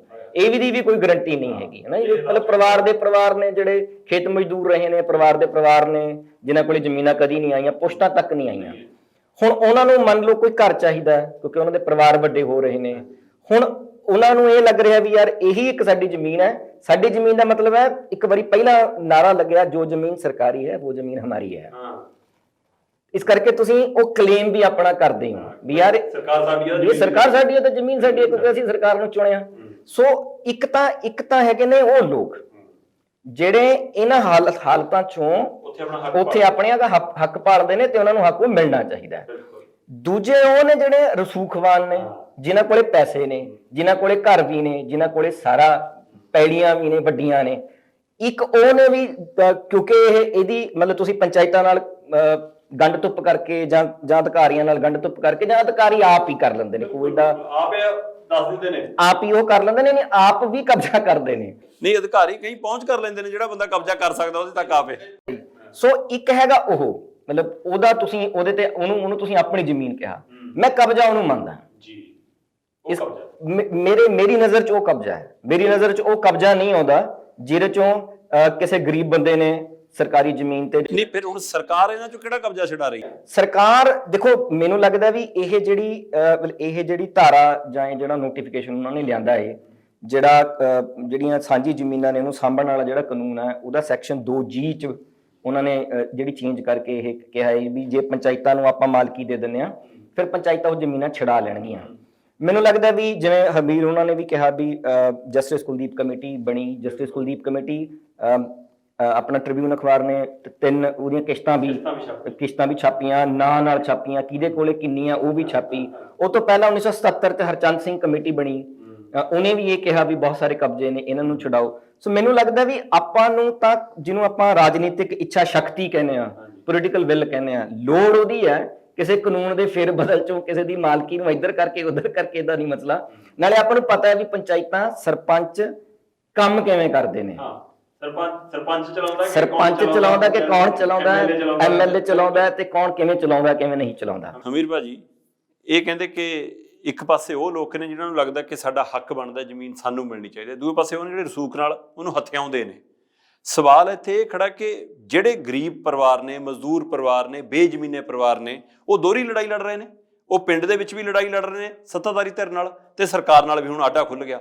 ਤੇ ਉੱਥੇ ਦੂਏ ਪਾਸੇ ਉਹ ਕਬਜ਼ਾਧਾਰੀ ਧਿਰ ਨੇ ਜਿਨ੍ਹਾਂ ਨੇ ਬਾਦਲਾਂ ਦੇ ਟਾਈਮ 'ਚ, ਕੈਪਟਨਾਂ ਦੇ ਟਾਈਮ 'ਚ, ਅਕਾਲੀ ਕਾਂਗਰਸ ਦੇ ਟਾਈਮ 'ਚ ਕਬਜ਼ੇ ਕਰ ਲਏ ਤੇ ਹੁਣ ਉਹਨਾਂ ਨੂੰ ਡਰ ਲੱਗਦਾ ਕਿ ਸਾਤੋਂ ਕਬਜ਼ਾ ਛਡਾ ਲਿਆ ਜਾਊਗਾ। ਇਸ ਲਈ ਉਹ ਗਰੀਬਾਂ ਦੇ ਨਾਲ ਵੀ ਖੜ ਕੇ ਧਿਰ ਬਣ ਰਹੇ ਨੇ, ਉਹਨਾਂ ਨੂੰ ਹਥਿਆਰ ਬਣਾ ਰਹੇ ਨੇ, ਜਾਂ ਸੱਚਮੁੱਚ ਸਰਕਾਰ ਉਹੇ ਜਿਹੇ ਕਬਜ਼ਾਧਾਰੀਆਂ ਤੋਂ ਕਬਜ਼ਾ ਛਡਾਉਣੀ ਚਾਹੁੰਦੀ ਹੈ ਜਿਹੜੀ ਗੱਲ ਪ੍ਰੋਫੈਸਰ ਸਾਹਿਬ ਨੇ ਕੀਤੀ ਕਿ ਅਫਸਰਸ਼ਾਹੀ ਰਾਹ ਦਿਖਾਉਂਦੀ ਆ, ਸਿਆਸਤ ਰਾਹ ਦਿਖਾਉਂਦੀ ਆ। ਅਸਲ ਦੇ ਵਿੱਚ ਮਾਮਲਾ ਇਹ ਹੈ ਕਿ ਇਹਦੇ 'ਚ ਵੀ 2-3 ਕੈਟਾਗਰੀਆਂ ਨੇ ਜਿਹੜੇ ਬਾਕੀ ਵੀ ਨੇ। ਕਈ ਤਾਂ 47 ਤੋਂ ਆਏ ਹੋਏ ਨੇ। ਵਿਲੇਜ ਕਾਮਨ ਲੈਂਡ ਐਕਟ ਜਿਹੜਾ 1961 'ਚ ਬਣਿਆ, ਉਦੋਂ ਪਹਿਲਾਂ ਨਾਰਮਲੀ ਇਹ ਚੀਜ਼ਾਂ ਵਾਪਰਦੀਆਂ ਨੇ ਕਿ ਆਪਾਂ ਸਾਂਝੀਆਂ ਜ਼ਮੀਨਾਂ ਜੇ ਉਹ ਕਿਵੇਂ ਕਰਨੀਆਂ ਨੇ, ਹਨਾ। ਕਈ ਤਾਂ ਉਦੋਂ ਤੋਂ 1950 ਤੋਂ ਹੀ ਲੱਗੇ ਹੋਏ ਨੇ ਆਪਣੀਆਂ ਗੱਲਾਂ, ਜਿਹੜੇ ਥੋੜੀ ਜ਼ਮੀਨ ਤੇ ਬੈਠੇ ਸੀ ਕਈ ਪਿੰਡਾਂ ਦੇ ਵਿੱਚ। ਬਠੋਈ ਪਿੰਡ ਹੈ, ਮਤਲਬ 250 ਦੇ ਕਰੀਬ ਪਰਿਵਾਰ ਸੀਗਾ, ਜਾਂ ਥੋੜੇ 2-2 ਏਕੜ 4-4 ਏਕੜ ਲੈ ਕੇ ਆਬਾਦ ਕੀਤੀ। ਉਹਨੂੰ ਨਾ ਆਬਾਦਕਾਰ ਕਹਿੰਦੇ ਨੇ। ਉਦੋਂ ਆਬਾਦ ਨਹੀਂ ਸੀ, ਟੱਬੇ ਪੱਟੇ ਲੋਕਾਂ ਨੇ ਕੀਤੇ, ਆਪਣੀ ਜ਼ਿੰਦਗੀ ਜਿਉ ਰਹੇ ਨੇ। ਹੁਣ ਉਹਦਾ ਫੈਸਲਾ ਵੀ ਰਿਵਰਸ ਹੋ ਗਿਆ। ਇੰਨੇ ਪਰਿਵਾਰ ਕਿੱਧਰ ਜਾਣਗੇ, ਉਹਨਾਂ ਦਾ ਵਸੇਬਾ ਕਿੱਥੇ ਹੋਏਗਾ, ਕੀ ਹੋਏਗਾ? ਇੱਕ ਤਾਂ ਇਹ ਹੈ। ਇੱਕ ਹੈਗੇ ਨੇ ਪਾਵਰਫੁਲ ਬੰਦੇ ਜਿਨ੍ਹਾਂ ਕੋਲ ਇਨਕਮ ਬਹੁਤ ਹੈ, ਸਭ ਚੀਜ਼ਾਂ ਨੇ, ਵੱਡੇ ਅਹੁਦੇ ਰਹੇ ਨੇ ਵੱਖ-ਵੱਖ ਮਾਮਲਿਆਂ 'ਚ ਤੇ ਸਿਆਸੀ ਬੰਦੇ ਨੇ। ਉਹਨਾਂ ਨੇ ਕੀਤੀਆਂ ਨੇ ਆਪਣੇ ਵੱਡੇ ਫਾਰਮ ਹਾਊਸ ਬਣਾਉਣ ਦੇ ਲਈ ਕਬਜ਼ੇ, ਔਰ ਵੱਡੇ ਸ਼ਹਿਰਾਂ ਦੇ ਨੇੜੇ ਤੇ ਵੱਡੇ ਫਾਰਮ ਹਾਊਸ। ਇਹ ਦੋ ਅਲੱਗ-ਅਲੱਗ ਨੇ। ਮੈਨੂੰ ਲੱਗਦਾ ਸਰਕਾਰ ਇੱਕ ਨੂੰ ਇੱਕੋ ਰੱਸੇ ਨਹੀਂ ਸਭ ਨੂੰ ਬੰਨ੍ਹ ਦੇਣਾ ਚਾਹੀਦਾ। ਇੱਕ ਰੱਸਾ ਇਹ ਹੁੰਦਾ, ਜੇ ਤੁਹਾਡੀ ਤਾਕਤ ਹੈ, ਤੁਹਾਡੇ 'ਚ ਇਹ ਇੱਛਾ ਸ਼ਕਤੀ ਹੈ, ਤਾਂ ਉਧਰ ਨੂੰ ਮੂੰਹ ਕਰੋ ਤੇ ਉਧਰ ਨੂੰ ਚੱਲੋ। ਤੇ ਜਿਹੜਿਆਂ ਦੇ ਵਿੱਚ ਤੁਹਾਡੇ ਸਾਰੇ ਬੰਦੇ ਵਿੱਚ ਆਉਂਦੇ ਨੇ, ਜਿਹੜੇ ਅੱਜ ਵੀ ਤੁਹਾਡੇ ਨੇੜੇ ਤੇੜੇ ਨੇ ਵੱਖ-ਵੱਖ ਰੂਪ ਦੇ ਵਿੱਚ, ਉਹ ਛਡਵਾਓ। ਉਹ ਛਡਵਾਉਣ ਤੋਂ ਪਹਿਲਾਂ ਤੁਸੀਂ ਪਿੰਡਾਂ ਵੱਲ ਤੁਰ ਪਏ। ਪਿੰਡਾਂ ਦੇ ਵਿੱਚ ਮੈਨੂੰ ਇਹ ਲੱਗਦਾ ਅਜੇ ਵੀ ਗ੍ਰਾਮ ਸਭਾ ਤਾਂ ਪੰਚਾਇਤੀ ਰਾਜ ਐਕਟ ਦਾ ਇੱਕ ਸਿਸਟਮ ਹੈ ਨਾ, ਤੁਸੀਂ ਅੱਜ ਤੱਕ ਗ੍ਰਾਮ ਸਭਾ ਦੀ ਬਾਡੀ ਤਾਂ ਸਰਗਰਮ ਨਹੀਂ ਕੀਤੀ। ਉਹਦੇ 'ਚ ਤਾਂ ਫੈਸਲੇ ਤੁਸੀਂ ਪੰਚਾਇਤ ਨੂੰ ਦੇਣਾ ਚਾਹੁੰਦੇ ਹੋ। ਔਰ ਮੈਨੂੰ ਇਹ ਵੀ ਖਤਰਨਾਕ ਪਹਿਲੂ ਲੱਗਦਾ, ਪੰਚਾਇਤਾਂ ਸਾਡੇ ਜਿਸ ਤਰੀਕੇ ਨਾਲ ਚੱਲਦੀਆਂ ਨੇ, ਪੰਚਾਇਤਾਂ ਤਾਂ ਇਹ ਹੈ ਕਿ ਉਹ ਸੱਤਾਧਾਰੀ ਧਿਰ ਤੋਂ ਬਾਹਰ ਜਾਏ ਨਹੀਂ ਸਕਦੇ। ਪੰਚਾਇਤੀ ਲੈਂਡ ਕੱਲੀ ਇਹਨਾਂ ਨੇ ਨਹੀਂ ਹੜੱਪੀ, ਉਹ ਸਰਕਾਰਾਂ ਨੇ ਵੀ ਹੜੱਪੀ ਹੈ ਐਵੇਂ ਮੁਫਤ ਦਾ ਮਾਲ ਸਮਝ ਕੇ। ਕਦੇ ਆਦਰਸ਼ ਸਕੂਲਾਂ ਦਾ ਆ ਗਿਆ ਜੀ, ਉਹ ਚੱਲਣ ਨਾ ਚੱਲਣ ਤੁਸੀਂ ਲੈ ਲਈ। ਕਦੇ ਪਸ਼ੂ ਵਾਲੇ ਬਣਾਉਣੇ ਨੇ ਜੀ, ਕੋਈ ਚੱਲੇ ਨਾ ਚੱਲੇ, ਘਰ ਕਿਸੇ ਕੋਲ ਆਇਆ ਨਹੀਂ ਹੈ, ਤੁਸੀਂ ਲੈ ਕੇ ਕਦੇ 25 ਏਕੜ ਜ਼ਮੀਨ, ਕਦੇ 50 ਏਕੜ, ਕਦੇ ਕਿਸੇ ਦੀ ਕਦੇ ਕਿਸੇ ਦੀ। ਆ ਪਿੱਛੇ ਜੇ ਸੋਧ ਕਰਾਤੀ ਸੀ, ਇਹ 'ਚ ਕਿਸੇ ਪ੍ਰਾਈਵੇਟ ਕੰਪਨੀਆਂ ਨੂੰ ਵੀ ਦੇ ਸਕਦੇ ਆ। ਸ਼ਾਮਲੇਟ ਆ ਥਰਮਲ ਸਾਰੇ ਕੀਤੇ ਨੇ। ਆ 1000 ਏਕੜ ਸਾਮਲਾਟ ਲੈਂਡ ਰਾਜਪੁਰੇ ਦੇ ਨੇੜੇ 6 ਪਿੰਡਾਂ ਦੀ ਲਈ, ਉਹ ਕੁਦਰਤੀ ਬਚ ਗਈ। ਹੁਣ ਲੋਕਾਂ ਨੇ ਲੜਾਈ ਲੜੀ ਮੱਤੇ ਵੜ ਦੇ ਨਾਂ ਤੇ, ਚਾਹੇ ਕਿਸੇ ਵੀ ਰੂਪ ਦੇ ਵਿੱਚ ਬਚੀ ਹੈ। ਤੇ ਤੁਸੀਂ ਸਾਰੀ ਇੰਨੀ ਲੈਂਡ ਹੜੱਪ ਰਹੇ ਹੋ। ਤੇ ਜਿਹੜਾ ਲੈਂਡ ਐਕੁਜੀਸ਼ਨ ਐਕਟ ਹੈ, ਜੇ ਤੁਹਾਨੂੰ ਵੀ ਪ੍ਰੋਜੈਕਟਾਂ ਲਈ ਚਾਹੀਦਾ, ਤੁਸੀਂ ਉਹਦੇ ਤਹਿਤ ਅਕਵਾਇਰ ਕਰੋ। ਉਹਦੇ ਤਹਿਤ ਜੇ ਥੋੜਾ ਬਹੁਤ ਟੁਕੜਾ ਸਾਮਲਾਟ ਦਾ ਹੁੰਦਾ, ਚਲੋ ਉਹ ਵੀ ਲੈ ਲਓ, ਬਾਕੀ ਤਾਂ ਚੀਜ਼ਾਂ ਨਹੀਂ। ਭਗਤੂਪੁਰੇ ਦਾ ਕੇਸ ਹੈ ਪਿਛਲੇ ਦਿਨਾਂ ਦੇ ਵਿੱਚ, ਉਹ ਸਾਮਲਾਟ ਬਾਕੀ ਕਲੋਨੀ ਕੱਟੀ ਹੈ, ਉਹ ਸਾਰੀ ਕੌਡੀਆਂ ਦੇ ਭਾਗ ਗਈ। ਤੇ ਕਿੰਨੇ ਬੰਦੇ ਨੇ ਉਹ ਜਾਂਚ ਰਿਪੋਰਟ ਕਿੱਥੇ ਗਈ? ਇਸੇ ਗਵਰਨਮੈਂਟ ਠੱਪ ਹੋ ਗਈ ਨਾ, ਆ ਕੇ ਕਿੱਧਰ ਗਈ? ਤੁਸੀਂ ਵੱਡਿਆਂ ਦੇ ਖਿਲਾਫ ਤਾਂ ਜਾਂਚ ਨਹੀਂ ਅੱਗੇ ਵੱਧ ਰਹੀ, ਦੂਜਿਆਂ ਦੇ ਵਿੱਚ ਚੱਲਦੀ ਹੈ। ਇੱਕ ਪਹਿਲੂ ਤਾਂ ਇਹ ਹੈ ਇਹਦਾ ਕਿ ਤੁਸੀਂ ਬਹੁਤ ਲੋਕਾਂ ਦੇ ਰੋਜੀ ਰੋਟੀ ਉਜਾੜਨ ਵੱਲ ਨਾ ਤੁਰੋ। ਇਹ ਤਾਂ ਅੰਦਾਜ਼ਾ ਸਾਰੇ ਕਿਤੇ ਲੱਗ ਸਕਦਾ। ਤੁਸੀਂ ਉਹਨਾਂ ਪਿੰਡਾਂ ਦੀਆਂ ਗ੍ਰਾਮ ਸਭਾਵਾਂ ਬੁਲਾਓ, ਇਕੱਠ ਬੁਲਾਓ, ਤੇ ਇਕੱਠ ਦੇ ਵਿੱਚ ਲੋਕਾਂ ਨੂੰ ਪੁੱਛੋ, ਜੇ ਸਰਕਾਰ ਪਿੰਡਾਂ ਤੋਂ ਚੱਲਣੀ ਹੈ, ਭਗਵੰਤ ਮਾਨ ਕਹਿ ਰਿਹਾ ਬਾਣਾ ਚੋਂ ਚੱਲਣੀ ਹੈ, ਤਾਂ ਇੱਥੇ ਬੈਠ ਕੇ ਫੈਸਲੇ ਕਿਉਂ ਕਰਦੇ ਹੋ? ਜੇ ਮੈਨੂੰ ਲੱਗਦਾ ਬਠੋਈ ਪਿੰਡ ਜਿਹੜਾ ਸਾਰੇ ਵਾਂਗ ਉਜੜ ਜਾਏਗਾ, 2 ਸਰਦਾਰਾਂ ਨੂੰ ਛੱਡ ਕੇ 3 ਨੂੰ, ਤੇ ਫਿਰ ਕੀ ਚੱਲੂਗਾ ਕੰਮ? ਤੇ ਬਾਕੀ ਪਿੰਡ ਕਿੱਧਰ ਜਾਊਗਾ? ਔਰ ਅਗਲੀ ਗੱਲ ਇੱਕ ਹੋਰ ਹੈ, ਇਹ ਜ਼ਮੀਨਾਂ ਤੁਸੀਂ ਲੈ ਲਈਆਂ, ਇਹਨਾਂ ਦਾ ਪੈਸਾ ਉਡਾਤਾ, 1000 ਏਕੜ ਤੁਸੀਂ ਲੈ ਲਈ। ਉਹਨਾਂ ਦੇ ਪੈਸੇ ਦੇ ਵਿੱਚੋਂ ਕੀ ਕੀਤਾ? ਉਸ ਪੈਸੇ ਦੇ ਵਿੱਚੋਂ 2 ਵੀਡੀਓ ਸਸਪੈਂਡ ਹੋ ਗਏ, ਚਲੋ 2 ਸਰਪੰਚ ਵੀ ਅੰਦਰ ਨੇ, 1-2। ਉਹਦੇ ਨਾਲ ਕਿਸੇ ਦਾ ਢਿੱਡ ਥੋੜੀ ਭਰਨਾ। ਜਿਹੜਾ ਦਲਿਤ ਕਮਿਊਨਿਟੀ 1/3 ਹਿੱਸਾ, ਉਹਦੇ ਤੇ ਰੋਟੀ ਕਮਾ ਲੈਂਦੀ ਸੀ, ਉਹਦੇ ਕਿਸੇ ਦੇ ਦਿਹਾੜੀ ਜਾਂਦਾ, ਕੋਈ ਪਸ਼ੂ ਰੱਖਿਆ ਡੰਗਰ ਚਾਰਾ ਸੀ, ਉਹਦਾ ਤਾਂ ਬਰਬਾਦ ਹੋ ਗਿਆ ਨਾ ਕੰਮ। ਉਹਨੂੰ ਕੀ ਦਿੱਤਾ ਤੁਸੀਂ ਉਹਦੇ ਚੋਂ? ਤੁਹਾਨੂੰ ਮਤਲਬ 250 ਕਰੋੜ ਰੁਪਈਆ ਮਿਲਿਆ ਖਜ਼ਾਨੇ 'ਚ, ਤੇ ਉਹਦੇ ਪੱਲੇ ਧੇਲਾ ਨਹੀਂ ਪਿਆ। ਹੁਣ ਉਹ ਫਿਰਦੇ ਨੇ, ਕਈ ਵਾਰ ਸਾਡੇ ਕੋਲ ਵੀ ਆਉਂਦੇ ਨੇ ਵੀ ਅਸੀਂ ਹੁਣ ਕੀ ਕਰੀਏ ਜੀ, ਸਾਡੇ ਕੋਲ ਤਾਂ ਰਿਹਾ ਨਹੀਂ ਕੁਝ ਵੀ। ਉਹ ਇੱਕ ਹਿੱਸੇਦਾਰੀ ਸਾਂਝੀ ਹੁੰਦੀ ਹੈ, ਕੁਝ ਦੇ ਨਹੀਂ ਜਾ ਸਕਦੀ। ਇਸ ਮਾਮਲੇ ਦੇ ਵਿੱਚ ਇੱਕ ਬਹੁਤ ਤਰੀਕੇ ਨਾਲ ਸੋਚਣ ਦਾ ਸਵਾਲ ਹੈ। ਪਿੰਡਾਂ ਦੇ ਵਿੱਚ ਸਾਂਝੀਆਂ ਜ਼ਮੀਨਾਂ ਰਹਿਣੀਆਂ ਚਾਹੀਦੀਆਂ ਨੇ, ਸਾਂਝ ਤੋਂ ਬਿਨਾਂ ਕੰਮ ਨਹੀਂ ਚੱਲਦਾ ਉਸ ਪੱਧਰ ਦੇ ਉੱਤੇ। ਔਰ ਮੈਨੂੰ ਇਹ ਲੱਗਦਾ ਹੁੰਦਾ ਕਿ ਆਮ ਬੰਦੇ ਤਾਂ ਜੇ ਜ਼ਮੀਨਾਂ ਨੇ, ਜਿਹੜੇ ਵੱਡੇ ਆਕੜ ਤਾਂ ਪਹਿਲਾਂ ਹੀ ਬਹੁਤ ਜ਼ਿਆਦਾ ਨੇ, ਉਹਨਾਂ ਨੇ ਦੱਬ ਕੇ ਕਿਉਂ ਉਹਨਾਂ ਦਾ ਹੋਰ ਉਡਾ ਲੈਣਾ? ਜਿਹੜਾ ਵਿਚਾਰਾ ਗਰੀਬ ਹੈ, ਜੇ ਉਹਨੂੰ ਇੱਕ ਮਰਲਾ ਆ ਵੀ ਜਾਊਗੀ ਮੁਸ਼ਤਰਕਾ ਮਾਲਕਾਂ ਚੋਂ, ਉਹਦੇ ਨਾਲ ਕਿਹੜਾ ਗੁਜ਼ਾਰਾ ਹੋ ਜਾਣਾ? ਜਦੋਂ ਮਾਡਲ ਹੀ ਹੋਰ ਹੈ, ਉਹ ਮਾਡਲ ਤੁਹਾਡੀਆਂ ਜ਼ਮੀਨਾਂ ਹੜੱਪ ਕਰ ਰਿਹਾ ਹੈ, ਚਾਹੇ ਉਹ 3 ਖੇਤੀ ਕਾਨੂੰਨ ਹੋਣ, ਚਾਹੇ ਉਹ ਬਿਜਲੀ ਐਕਟ ਹੋਵੇ, ਚਾਹੇ ਜਿਹੜੇ ਮਰਜ਼ੀ ਐਕਟ, ਤਾਂ ਉਧਰ ਨੂੰ ਜਾ ਰਹੇ ਨੇ ਤੁਹਾਡੀਆਂ ਜ਼ਮੀਨਾਂ ਹਾਸਲ ਕਰਨ ਲਈ। ਤਾਂ ਤੁਹਾਨੂੰ ਉਹ ਕਾਰਪੋਰੇਟ ਮਾਡਲ ਦੇ ਖਿਲਾਫ ਇੱਕ ਸਮੁੱਚੀ ਲੜਾਈ ਤੋਂ ਮੇਰਾ ਖਿਆਲ ਧਰਕਾਇਆ ਤਾਂ ਨਹੀਂ ਜਾ ਰਿਹਾ ਕਿ ਤੁਸੀਂ ਹੋਰ ਲੜਾਈ ਲੜੋ। ਅਸਲ 'ਚ ਮੇਜਰ ਲੜਾਈ ਨਾ ਲੜੋ, ਵੱਡੀ ਨਾਲ ਲੜਾਈ ਲੜੋ। ਔਰ ਇਸ ਪਾਸੇ ਵੱਲ ਮੇਰੇ ਖਿਆਲ ਸਰਕਾਰ ਘੱਟ ਸੋਚ ਰਹੀ ਹੈ। ਸਰਕਾਰ ਘੱਟ ਸੋਚ ਰਹੀ ਹੈ। ਡਾਕਟਰ ਸਾਹਿਬ, ਮੈਂ ਇਹੀ ਸਮਝਣ ਦੀ ਕੋਸ਼ਿਸ਼ ਕਰ ਰਿਹਾ ਕਿ ਜਦੋਂ ਨਵੀਂ ਸਰਕਾਰ ਆਈ ਤਾਂ ਉਸ ਤੋਂ ਪਹਿਲਾਂ ਚੋਣ ਪ੍ਰਚਾਰ 'ਚ ਦਮ ਭਰਦੇ ਸੀ ਕਿ ਅਸੀਂ ਕਬਜ਼ੇ ਵਾਲੀਆਂ ਜ਼ਮੀਨਾਂ ਖਾਲੀ ਕਰਾਵਾਂਗੇ, ਨਜਾਇਜ਼ ਕਬਜ਼ੇ ਖਾਲੀ ਕਰਾਵਾਂਗੇ, ਇਹ ਸ਼ਬਦ ਵਰਤਿਆ ਜਾਂਦਾ ਸੀ। ਤੇ ਲੋਕਾਂ ਦੇ ਜ਼ਿਹਨ 'ਚ ਇੱਕ ਤਸਵੀਰ ਉੱਭਰਦੀ ਸੀ ਕਿ ਲੈ ਬਈ ਸਿਸਮਾ ਫਾਰਮ ਹਾਊਸ ਤਾਂ ਖਾਲੀ ਹੋ ਜਾਊਗਾ, ਲੈ ਵੀ ਸੁੱਖ ਵੇਲੇ ਤੋਂ ਜ਼ਮੀਨ ਛਡਾ ਲੈਣਗੇ। ਲੋਕਾਂ ਨੂੰ ਆਪਣੇ ਪਿੰਡਾਂ ਦੇ ਲੰਬੜਦਾਰ, ਜਗੀਰਦਾਰ, ਬੜੇ ਬੜੇ ਘਰਾਣੇ ਦਿਖਦੇ ਸੀ ਕਿ ਲੈ ਬਈ ਇਹਨਾਂ ਤੋਂ ਜ਼ਮੀਨ ਛਡੂਗੀ ਤੇ ਸਾਡੇ ਬਾੜੇ 'ਚ 4 ਡੰਗਰ ਪਸ਼ੂ ਬੰਨਣ ਦੀ ਹੋਰ ਥਾਂ ਹੋ ਜੂ, ਸਾਡੇ ਬੇਜ਼ਮੀਨਾਂ ਨੂੰ ਕਣਕ ਬੀਜਣ ਲਈ ਹੋਰ ਥਾਂ ਮਿਲ ਜੂ। ਪਰ ਪਤਾ ਲੱਗਾ ਕਿ ਕਿਸੇ ਦਾ ਛੱਪਰ ਢਾਹ ਰਹੇ ਨੇ, ਕਿਸੇ ਦੇ ਪਸ਼ੂ ਖੋਲ ਰਹੇ ਨੇ, ਕਿਸੇ ਦਾ ਬਾੜਾ ਖਾਲੀ ਕਰਾ ਰਹੇ ਨੇ। ਸੋ ਉਹ ਜਿਹੜਾ ਡਰ ਪੈਦਾ ਹੋਇਆ, ਉਸ ਡਰ 'ਚੋਂ ਧਿਰਾਂ ਜਦੋਂ ਉਹਨਾਂ ਰਾਜਨੀਤਿਕ ਧਿਰਾਂ ਕੋਲ ਗਈਆਂ, ਚਾਹੇ ਅਕਾਲੀਆਂ ਕੋਲ ਚਾਹੇ ਕਾਂਗਰਸੀਆਂ ਕੋਲ, ਤੇ ਉਹਨਾਂ ਲੋਕਾਂ ਨੇ ਵੀ ਦਰਕਾਰ ਤੇ ਕਿ ਹੁਣ ਤੁਸੀਂ ਵੋਟਾਂ ਉਹਨਾਂ ਨੂੰ ਪਾਈਆਂ, ਉਹਨਾਂ ਕੋਲੇ ਚਲੇ ਜਾਓ। ਸੋ ਉਹ ਲੋਕ ਹੁਣ ਕਿੱਧਰ ਜਾਣਗੇ? ਕੀ ਸੱਚਮੁੱਚ ਇਹਨਾਂ ਲੋਕਾਂ ਦਾ ਘਰ ਉਜਾੜਾ ਹੋ ਜਾਏਗਾ ਇਸ ਹਵਾਲੇ ਨਾਲ, ਜਾਂ ਕਿੰਨੀ ਸ਼ਾਮਲੜ ਜ਼ਮੀਨ ਦਾ ਅੰਕੜਾ ਹੈ ਜਿਹੜਾ ਸਰਕਾਰ ਨੂੰ ਲੱਗਦਾ ਕਿ ਅਸੀਂ ਢੋਲ ਵਜਾ ਕੇ ਖਾਲੀ ਕਰਾ ਲਾਂਗੇ?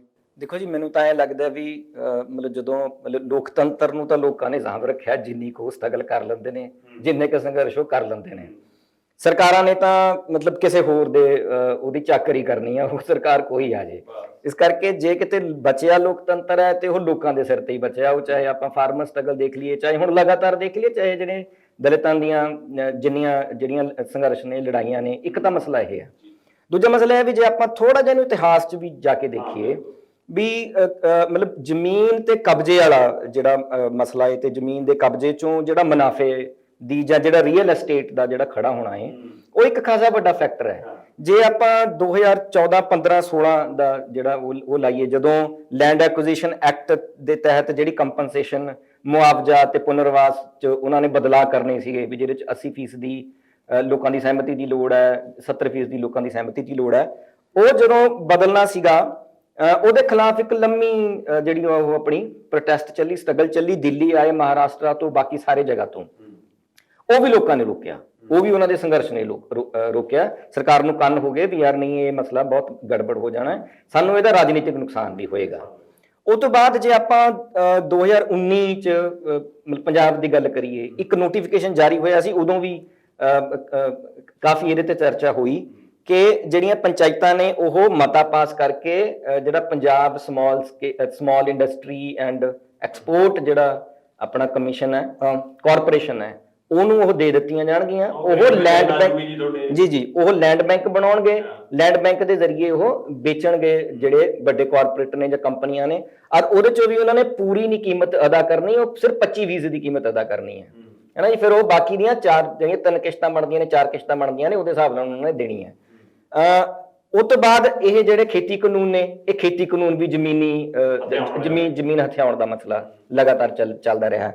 ਮੈਨੂੰ ਲੱਗਦਾ ਵੀ ਇਹ ਜਿਹੜਾ ਹੋਣਾ ਹੈ ਵੀ ਤੁਸੀਂ ਇਹ ਮਾਲਕੀ ਹੈ ਜਿਹੜੀ ਪੰਚਾਇਤਾਂ ਨੂੰ ਦੇ ਦਿਓ, ਫਿਰ ਪੰਚਾਇਤਾਂ ਆਪਣੇ ਹਿਸਾਬ ਨਾਲ ਕਰ ਲੈਣ। ਹਾਲਾਂਕਿ ਗ੍ਰਾਮ ਸਭਾ ਪੰਚਾਇਤਾਂ ਤੋਂ ਵੱਧ ਪਾਵਰਫੁਲ ਹੈ, ਉਹ ਪਿੰਡ ਨੂੰ ਵੱਧ ਉਹਦੀ ਪ੍ਰਤੀਨਿਧਤਾ ਗ੍ਰਾਮ ਸਭਾ ਕਰਦੀ ਹੈ। ਤੇ ਗ੍ਰਾਮ ਸਭਾ ਦੀ ਗੱਲ ਨਹੀਂ ਤੁਸੀਂ ਕੀਤੀ, ਗ੍ਰਾਮ ਸਭਾ ਦੀ ਗੱਲ ਵੀ ਤੁਸੀਂ ਕਰ ਸਕਦੇ ਹੋ, ਤੁਸੀਂ ਕਾਨੂੰਨ ਜਾਣਦੇ ਹੋ, ਪੜ੍ਹੇ ਲਿਖੇ ਹੋ, ਏਦਾਂ ਦਾ ਕੋਈ ਮਸਲਾ ਨਹੀਂ। ਸਹੀ ਹੈ ਨਾ ਵੀ ਜਿਹੜੇ ਤੁਹਾਡੇ ਸਲਾਹਕਾਰ ਨੇ, ਜਿਹੜੇ ਤੁਹਾਡੇ ਐਕਸਪਰਟ ਨੇ, ਉਹਨਾਂ ਨੂੰ ਸਭ ਪਤਾ ਹੈ ਨਾ ਜੀ। ਸੋ ਇਹ ਵੀ ਮੈਨੂੰ ਲੱਗਦਾ ਉਸੀ ਕੜੀ ਦਾ, ਉਸੀ ਲੜੀ ਦਾ ਇੱਕ ਹਿੱਸਾ ਹੈ, ਜਿਹਦੇ ਚ ਤੁਸੀਂ ਕਿਸੇ ਨਾ ਕਿਸੇ ਤਰੀਕੇ ਨਾਲ ਜਿਹੜੀਆਂ ਜ਼ਮੀਨਾਂ ਨੇ ਉਹ ਕਬਜ਼ਾਉਣਾ ਚਾਹੁੰਦੇ ਹੋ, ਹਥਿਆਉਣਾ ਚਾਹੁੰਦੇ ਹੋ, ਤੇ ਉਹ ਕਿਸੇ ਹੋਰ ਜਿਹੜਾ ਮਕਸਦ ਹੈ ਉਹਦੇ ਉਸ ਮਕਸਦ ਨੂੰ ਤੁਸੀਂ ਪੂਰਾ ਕਰਨਾ ਚਾਹੁੰਦੇ ਹੋ। ਦੂਜੀ ਜਿਹੜੀ ਮੇਰੀ ਮਤਲਬ ਇੱਕ ਮੇਰਾ ਖਾਸ ਜਿਹੜਾ ਅਦਰਵਾਈਜ਼ ਵੀ ਪੁਆਇੰਟ ਰਹਿੰਦਾ ਹੈ, ਜਾਂ ਆਪਾਂ ਇਹ ਗੱਲ ਕਰੀਏ ਵੀ ਤੁਸੀਂ ਕਬਜ਼ੇ ਤਾਂ ਛਡਾਉਣੇ ਆ, ਤੁਹਾਡੀ ਨੀਅਤ ਠੀਕ ਹੋ ਸਕਦੀ ਹੈ, ਆਪਾਂ ਉਹਨੂੰ ਇੱਕ ਪਾਸੇ ਰੱਖ ਦਿੰਦੇ ਹਾਂ, ਪਰ ਕਿਆ ਤੁਹਾਡਾ ਕੋਈ ਬਲੂਪ੍ਰਿੰਟ ਹੈ ਵੀ ਪੰਜਾਬ 'ਚ ਰੁਜ਼ਗਾਰ ਪੈਦਾ ਕਿਵੇਂ ਕਰਨਾ ਹੈ, ਇਹਨਾਂ ਜ਼ਮੀਨਾਂ ਨੂੰ ਛਡਾ ਕੇ ਦੇਣੀਆਂ ਕਿਹਨੂੰ ਨੇ, ਰੁਜ਼ਗਾਰ ਪੈਦਾ ਕਿਵੇਂ ਕਰਨਾ ਹੈ, ਅਗਲਾ ਪ੍ਰੋਜੈਕਟ ਤੁਹਾਡਾ ਹੈ ਕਿਆ, ਕਿਵੇਂ ਤੁਸੀਂ ਜਿਹੜੀ ਪੰਜਾਬ ਦੀ ਬੇਰੁਜ਼ਗਾਰੀ ਦੇ ਮਸਲੇ ਨੇ, ਇਹਨਾਂ ਨੂੰ ਤੁਸੀਂ ਕਿਵੇਂ ਹੱਲ ਕਰੋਗੇ। ਤੁਸੀਂ ਕਹਿ ਰਹੇ ਹੋ ਵੀ ਅਸੀਂ ਇੰਡਸਟਰੀਆਂ ਨੂੰ ਦੇਣੀਆਂ ਨੇ, ਇੰਡਸਟਰੀਆਂ ਕਿਸ ਕਿਸਮ ਦੀਆਂ ਲੱਗਣੀਆਂ ਨੇ। ਜੇ ਆਪਾਂ ਇਹ ਗੱਲ ਦੇਖੀਏ ਮਤਲਬ ਪੂਰੇ ਵਿਸ਼ਵ 'ਚ, ਪੂਰੀ ਮਤਲਬ ਆਲਮੀ ਪੱਧਰ ਤੇ ਆਪਾਂ ਜੇ ਇਹ ਗੱਲ ਕਰੀਏ, ਤੇ ਜਿੰਨੀਆਂ ਵੱਡੀਆਂ ਕੰਪਨੀਆਂ ਨੇ ਉਨਾ ਹੀ ਘੱਟ ਰੁਜ਼ਗਾਰ ਦੇ ਰਹੀਆਂ ਨੇ, ਕਿਉਂਕਿ ਉਹ ਤਾਂ ਸਾਰੀਆਂ ਤਕਨੀਕ ਤੇ ਹੋ ਰੱਖੀਆਂ ਨੇ, ਮਸ਼ੀਨ ਤੇ ਆ ਗਈਆਂ। ਬਸ ਇਹ ਤਾਂ ਸਿੱਧਾ ਜਿਹਾ ਮਸਲਾ ਵੀ ਜੇ ਮਸ਼ੀਨ ਹੈ ਤੇ ਫਿਰ ਬੰਦੇ ਨਹੀਂ, ਫਿਰ ਲੇਬਰ ਨਹੀਂ ਹੋ ਸਕਦੀ, ਜਾਂ ਲੇਬਰ ਹੈ ਜਾਂ ਮਸ਼ੀਨ ਹੈ। ਇਹ ਲੰਮੀਆਂ ਲੜਾਈਆਂ ਦੁਨੀਆ ਨੇ ਉਦੋਂ ਤੋਂ ਹੀ ਲੜੀਆਂ, 200-300 ਸਾਲ ਹੋ ਗਏ। ਮਸ਼ੀਨ ਦਾ ਤੇ ਬੰਦੇ ਦਾ ਇੱਕ ਆਪਸ 'ਚ ਉਹ ਇੱਕ ਟਸਲ ਹੈ, ਟਕਰਾਅ ਹੈ ਨਾ ਜੀ। ਹੁਣ ਮਸਲਾ ਇਹ ਆ ਗਿਆ ਵੀ ਜੇ ਤਾਂ ਤੁਸੀਂ ਵੱਡਿਆਂ ਨੂੰ ਦੇਣੀਆਂ ਨੇ, ਫਿਰ ਪੰਜਾਬ 'ਚ ਉਹਨਾਂ ਜ਼ਮੀਨਾਂ ਤੇ ਜੇ ਤੁਸੀਂ ਕਹਿੰਦੇ ਹੋ ਇੰਡਸਟਰੀ ਲੱਗਦੀ ਹੈ, ਹਾਲਾਂਕਿ ਇੰਡਸਟਰੀ ਲੱਗੀ ਹੀ ਨਹੀਂ ਰਹੀ ਪੰਜਾਬ 'ਚ, ਆ ਹੀ ਨਹੀਂ ਰਿਹਾ, ਤੇ ਇੱਥੋਂ ਤਾਂ ਨਿਕਲ ਰਹੇ ਨੇ। ਜੇ ਤੁਸੀਂ ਇੰਡਸਟਰੀ ਲਾਉਣੀ ਹੈ, ਉਹ ਕਿਸ ਕਿਸਮ ਦੀ ਹੋਏਗੀ, ਉਹਦੇ 'ਚ ਰੁਜ਼ਗਾਰ ਦੀਆਂ ਸੰਭਾਵਨਾਵਾਂ ਕਿਆ ਹੋਣਗੀਆਂ, ਉਹਦੇ ਚੋਂ ਜਿਹੜੇ ਬੇਰੁਜ਼ਗਾਰ ਬੰਦੇ ਨੇ ਉਹਨਾਂ ਦਾ ਕਿਆ ਬਣਨਾ, ਉਹਦੇ ਚੋਂ ਜਿਹੜਾ ਇੱਕ ਵੱਡਾ ਸੈਕਸ਼ਨ ਜਿਹੜਾ ਬੇਜ਼ਮੀਨਾ ਹੈ, ਉਸ ਬੇਜ਼ਮੀਨੇ ਸੈਕਸ਼ਨ ਦਾ, ਉਸ ਬੇਜ਼ਮੀਨੀ ਧਿਰ ਦਾ ਤੁਸੀਂ ਕੀ ਹਿਸਾਬ ਲਾਉਣਾ ਹੈ। ਤੁਹਾਡੇ ਕੋਲੇ ਸ਼ਹਿਰ ਨੂੰ ਵਿਕਸਿਤ ਕਰਨ ਦਾ ਤੇ ਤੁਹਾਡੇ ਕੋਲੇ ਪਿੰਡ ਨੂੰ ਵਿਕਸਿਤ ਕਰਨ ਦਾ ਕਿਆ ਤਰੀਕਾ ਹੈ, ਕਿਆ ਬਲੂਪ੍ਰਿੰਟ ਹੈ। ਤੁਸੀਂ ਇੱਕ ਫਰਮਾਨ ਜਾਰੀ ਕਰਦੇ ਹੋ ਜਿਹਦੇ ਚ ਤੁਹਾਨੂੰ ਇਹ ਲੱਗਦਾ ਵੀ ਬਸ ਇਹ ਹੁਣ ਇੱਕ ਰਾਮਬਾਣ ਹੈ, ਇਹਨੂੰ ਤੁਸੀਂ ਉਵੇਂ ਵਰਤੋ। ਜਦੋਂ ਰਾਜਪੁਰੇ ਦੇ ਪਿੰਡਾਂ ਦੀ ਗੱਲ ਆਉਂਦੀ ਹੈ ਹਮੀਰ ਭਾਜੀ, ਤਦ ਇਹ ਇੱਕ ਜ਼ਹਿਨ 'ਚ ਆ ਗਿਆ ਸੀ ਕਿ ਲੈ ਵੀ ਇਹ ਪਿੰਡਾਂ ਨੂੰ ਕਲੋਨੀ ਬਣਾ ਦੇਣਗੇ, ਉੱਥੇ ਜੇ ਇਦਾਂ ਦੀ ਇੰਡਸਟਰੀ ਆਈ ਤਾਂ ਉਹ ਕਲੋਨੀ 'ਚ ਤਬਦੀਲ, ਪਿੰਡ ਵੀ ਨਹੀਂ ਰਹਿਣੇ। ਪਰ ਜਿਹੜੀ ਗੱਲ ਡਾਕਟਰ ਸਾਹਿਬ ਕਰ ਰਹੇ ਨੇ ਕਿ ਇੱਕ ਇਹਦੇ ਪਿੱਛੇ ਕਿਤੇ ਨਾ ਕਿਤੇ ਲੈਂਡ ਮਾਫੀਆ ਵੀ ਕੰਮ ਕਰਦਾ ਹੈ, ਕਿਤੇ ਨਾ ਕਿਤੇ ਜਿਹੜੀ ਬਿਲਡਿੰਗਾਂ ਬਣਾਉਣੀਆਂ ਧਿਰਾਂ ਉਹ ਵੀ ਕੰਮ ਕਰਦੀਆਂ। ਸੋ ਉਹ ਧਿਰ ਕੀ ਇਹ ਵੀ ਇੱਕ ਫਾਰਮੂਲਾ, ਕਿਉਂਕਿ ਖਾਸ ਕਰਕੇ ਜ਼ੋਰ ਮੋਹਾਲੀ ਖੇਤਰ 'ਚ ਵੀ ਹੈ। ਮੋਹਾਲੀ ਬੈਲਟ ਦੀ ਜ਼ਮੀਨ ਜੇਕਰ ਖਾਲੀ ਕਰਕੇ ਪੰਚਾਇਤ ਨੂੰ ਮਿਲਦੀ ਆ, ਤੇ ਕੀ ਉਹ ਪੰਚਾਇਤ ਨੇ ਹਥਿਆਉਣੀ ਹੈ ਕਿ ਰਾਜਨੀਤਿਕ ਧਿਰਾਂ ਨੇ ਹਥਿਆਉਣੀ ਹੈ? ਕਿਉਂਕਿ ਉਹ ਜ਼ਮੀਨ ਕਹਿੰਦੇ ਅਰਬਾਂ ਖਰਬਾਂ ਵਾਲੀ ਜ਼ਮੀਨ ਆ, ਸੋ ਕੀ ਇਹਦੇ ਪਿੱਛੇ ਕੋਈ ਲੈਂਡ ਮਾਫੀਏ ਦੀ ਵੀ ਇੱਕ ਨਜ਼ਰ ਹੈ, ਉਸ ਚੋਂ ਵੀ ਨਿਕਲਦੀ ਹੈ ਮਨਸ਼ਾ ਕੋਈ? ਨਹੀਂ, ਹਰ ਘਰ ਜ਼ਮੀਨ ਭਵਿੱਖ ਦੀ ਸਭ ਤੋਂ ਵੱਡੀ ਮਤਲਬ ਆਰਥਿਕ ਪਾਵਰ ਦੇ ਰੂਪ ਦੇ ਵਿੱਚ ਹੋਊਗੀ ਨਾ। ਜਿਹਦੇ ਕੋਲ ਜ਼ਮੀਨ ਹੈ ਉਹ ਸਾਰਾ ਕੁਝ ਕਰੂਗਾ। ਔਰ ਜ਼ਮੀਨ ਦੇ ਮਾਮਲੇ ਦੇ ਵਿੱਚ ਤੁਸੀਂ ਇੱਕ ਪ੍ਰੋਜੈਕਟ ਲਾ ਰਹੇ ਹੋ, ਪ੍ਰੋਜੈਕਟ ਦਾ ਜਿਹੜਾ ਡਿਜ਼ਾਈਨ ਬਣਦਾ ਇਹਨੂੰ ਜ਼ਮੀਨ ਚਾਹੀਦੀ ਕਿੰਨੀ ਹੈ ਇਹ ਕੌਣ ਤੈਅ ਕਰਦਾ? ਆਪ ਹੀ ਤੈਅ ਕਰ ਲੈਂਦੇ ਨੇ। ਹੁਣ ਤੁਸੀਂ 10 ਗੁਣਾ ਜ਼ਿਆਦਾ ਪਰਚੇਜ ਕਰਦੇ ਹੋ। ਜਿੰਨੇ ਥਰਮਲਾਂ ਲਈ ਜ਼ਮੀਨਾਂ ਖਰੀਦੀਆਂ ਨੇ, ਟੈਕਨੀਕਲੀ ਕਿਸੇ ਤੋਂ ਪੁੱਛ ਕੇ ਦੇਖੋ ਉਨੀ ਜ਼ਮੀਨ ਉਹਨਾਂ ਨੂੰ ਚਾਹੀਦੀ ਹੈ। ਜੇ ਨਹੀਂ ਚਾਹੀਦੀ ਤੁਸੀਂ ਲੈਂਡ ਬੈਂਕ ਆਪਦਾ ਕ੍ਰੀਏਟ ਕਰ ਰਹੇ ਹੋ। ਅੱਗੇ ਨੂੰ ਤੁਸੀਂ ਖੁਦ ਪੁੱਡਾ ਨੇ ਸਾਰੀਆਂ ਜ਼ਮੀਨਾਂ ਕਿਸਾਨਾਂ ਤੋਂ ਕੌਡੀਆਂ ਦੇ ਭਾਅ ਲਈਆਂ, ਅੱਗੇ ਗਜਾਂ ਚ ਵੇਚੀਆਂ ਤੇ ਇਸ ਲੈਵਲ ਤੇ ਮਤਲਬ ਸਰਕਾਰ ਹੀ ਉਹ ਕਰਦੀ ਹੈ। ਅਗਲੀ ਗੱਲ ਇਹ ਹੈ ਕਿ ਜਿਹੜੀਆਂ ਪੰਚਾਇਤੀ ਜ਼ਮੀਨਾਂ ਦੀ ਗੱਲ ਕਰਦੇ ਨੇ, ਪੰਚਾਇਤ ਨੂੰ ਤੁਸੀਂ ਸਿਸਟਮ ਦਾ ਇੱਕ ਹਿੱਸਾ ਬਣਾ ਲਿਆ, ਉਹਨੂੰ ਗ੍ਰਾਮ ਸਭਾ ਤੱਕ ਜਵਾਬਦੇਹ ਨਹੀਂ ਬਣਾਇਆ, ਲੋਕਾਂ ਪ੍ਰਤੀ ਜਵਾਬਦੇਹ ਨਹੀਂ ਬਣਾਇਆ, ਨਾ ਲੋਕਾਂ ਨੂੰ ਜਾਗਰੂਕ ਕੀਤਾ ਉਸ ਮਾਮਲੇ 'ਚ ਕਿ ਉਹ ਆਪਣਾ ਫੈਸਲੇ ਲੈ ਸਕਣ। ਇਹਦੇ ਨਾਲ ਹੁਣ ਤੁਸੀਂ ਕੀ ਸਰਕਾਰ ਖਾ ਰਹੀ ਹੈ। ਕਦੇ ਦੁਨੀਆ 'ਚ ਦੇਖਿਆ ਕਿ ਪੰਚਾਇਤਾਂ ਦੀ ਸ਼ਾਮਲਾਟ ਜ਼ਮੀਨ ਦੀ ਬੋਲੀ ਰੇਟ ਤੁਸੀਂ ਇੱਥੋਂ ਹੈੱਡਕੁਆਟਰ ਤੋਂ ਤੈਅ ਕਰਕੇ ਭੇਜੋ ਕਿ ਉਹ ਕਿੰਨਾ ਜੀ, ਇਹ ਕੌਣ ਕਿਉਂ ਕਰਦੇ ਹੋ ਜੀ? ਉਸ ਪਿੰਡ ਨੂੰ ਕਿਉਂ ਹੱਕ ਨਹੀਂ ਦਿੰਦੇ ਕਿ ਇਹ ਸਾਡੇ ਬੰਦਿਆਂ ਨੂੰ ਰੁਜ਼ਗਾਰ ਮਿਲਣਾ, ਅਸੀਂ ਇਹਨੂੰ ਇੰਨੀ ਸਸਤੀ ਦੇ ਸਕਦੇ ਹਾਂ? ਆਪਦੇ ਆਪ ਉਹ ਫੈਸਲੇ ਕਿਉਂ ਨਹੀਂ ਛੱਡਦੇ ਤੁਸੀਂ? ਦੂਜੀ ਗੱਲ ਤੁਸੀਂ ਇਹ ਕਰ ਰਹੇ ਹੋ, ਪਹਿਲਾਂ 20% ਸੀ ਹੁਣ 30%। ਜਿੰਨੇ ਬੋਲੀ ਦੇ ਪੈਸੇ ਨੇ ਸ਼ਾਮਲਾਟ ਜ਼ਮੀਨ ਦੇ, ਉਹਦਾ 30% ਤੁਸੀਂ ਚੱਕ ਲਿਓ। ਕੋਈ ਕਹਿੰਦਾ ਇਹ ਹੱਕ ਹੈਗਾ ਸਰਕਾਰ ਨੂੰ? ਨਾ, ਕੋਈ ਹੱਕ ਨਹੀਂ, ਐਗਜ਼ੈਕਟਿਵ ਆਰਡਰ ਹੈ।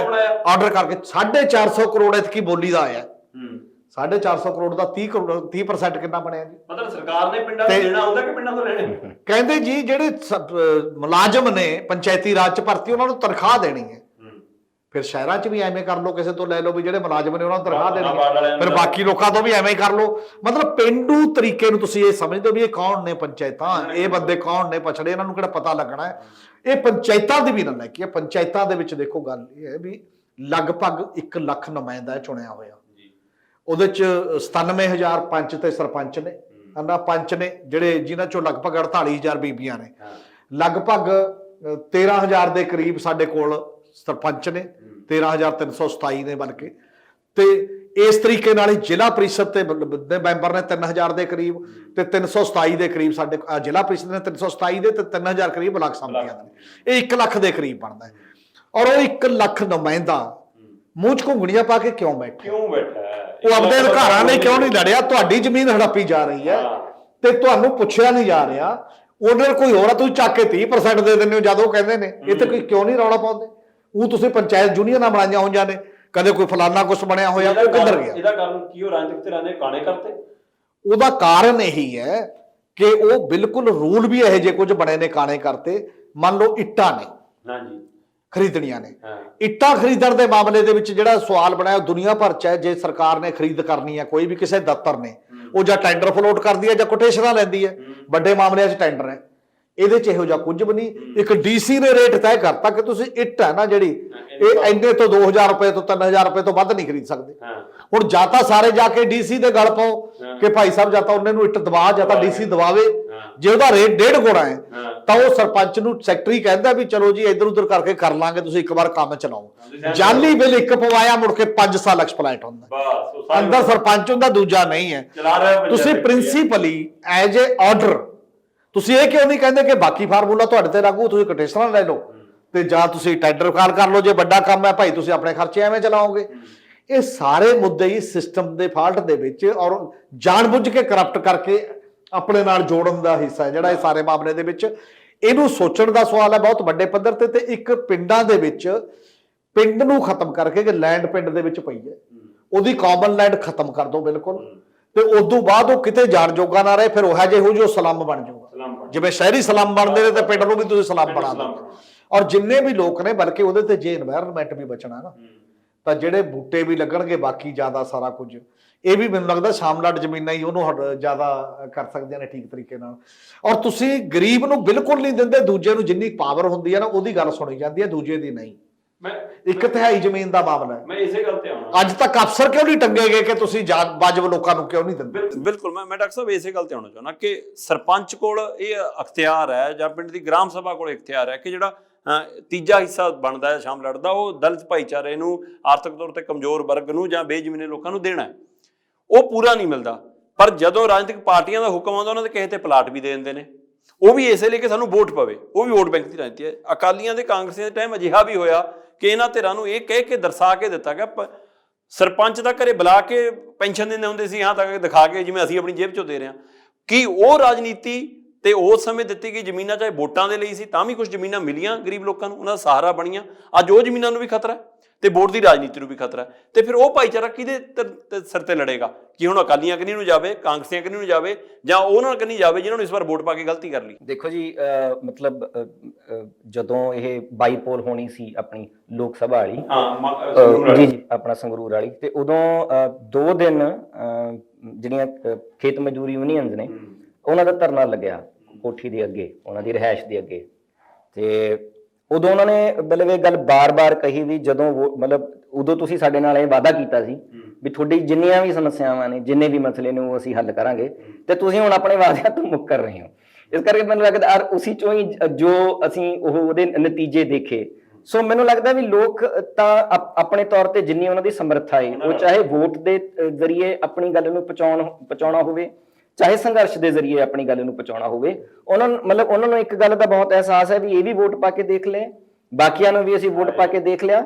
ਮਸਲਾ ਸਾਡਾ ਇਹ ਹੈ ਵੀ ਹੁਣ ਅਸੀਂ ਸੰਘਰਸ਼ 'ਚ ਜਿੰਨੇ ਹੋ ਸਕਦੇ ਹਾਂ, ਜਿੰਨਾ ਤਿੱਖਾ ਲੜ ਸਕਦੇ ਹਾਂ, ਜਿੰਨਾ ਆਪਣੇ ਆਪ ਨੂੰ ਲੜ ਕੇ ਬਚਾ ਸਕਦੇ ਹਾਂ, ਮਸਲਾ ਉੱਥੇ ਹੀ ਖੜਾ ਹੈ।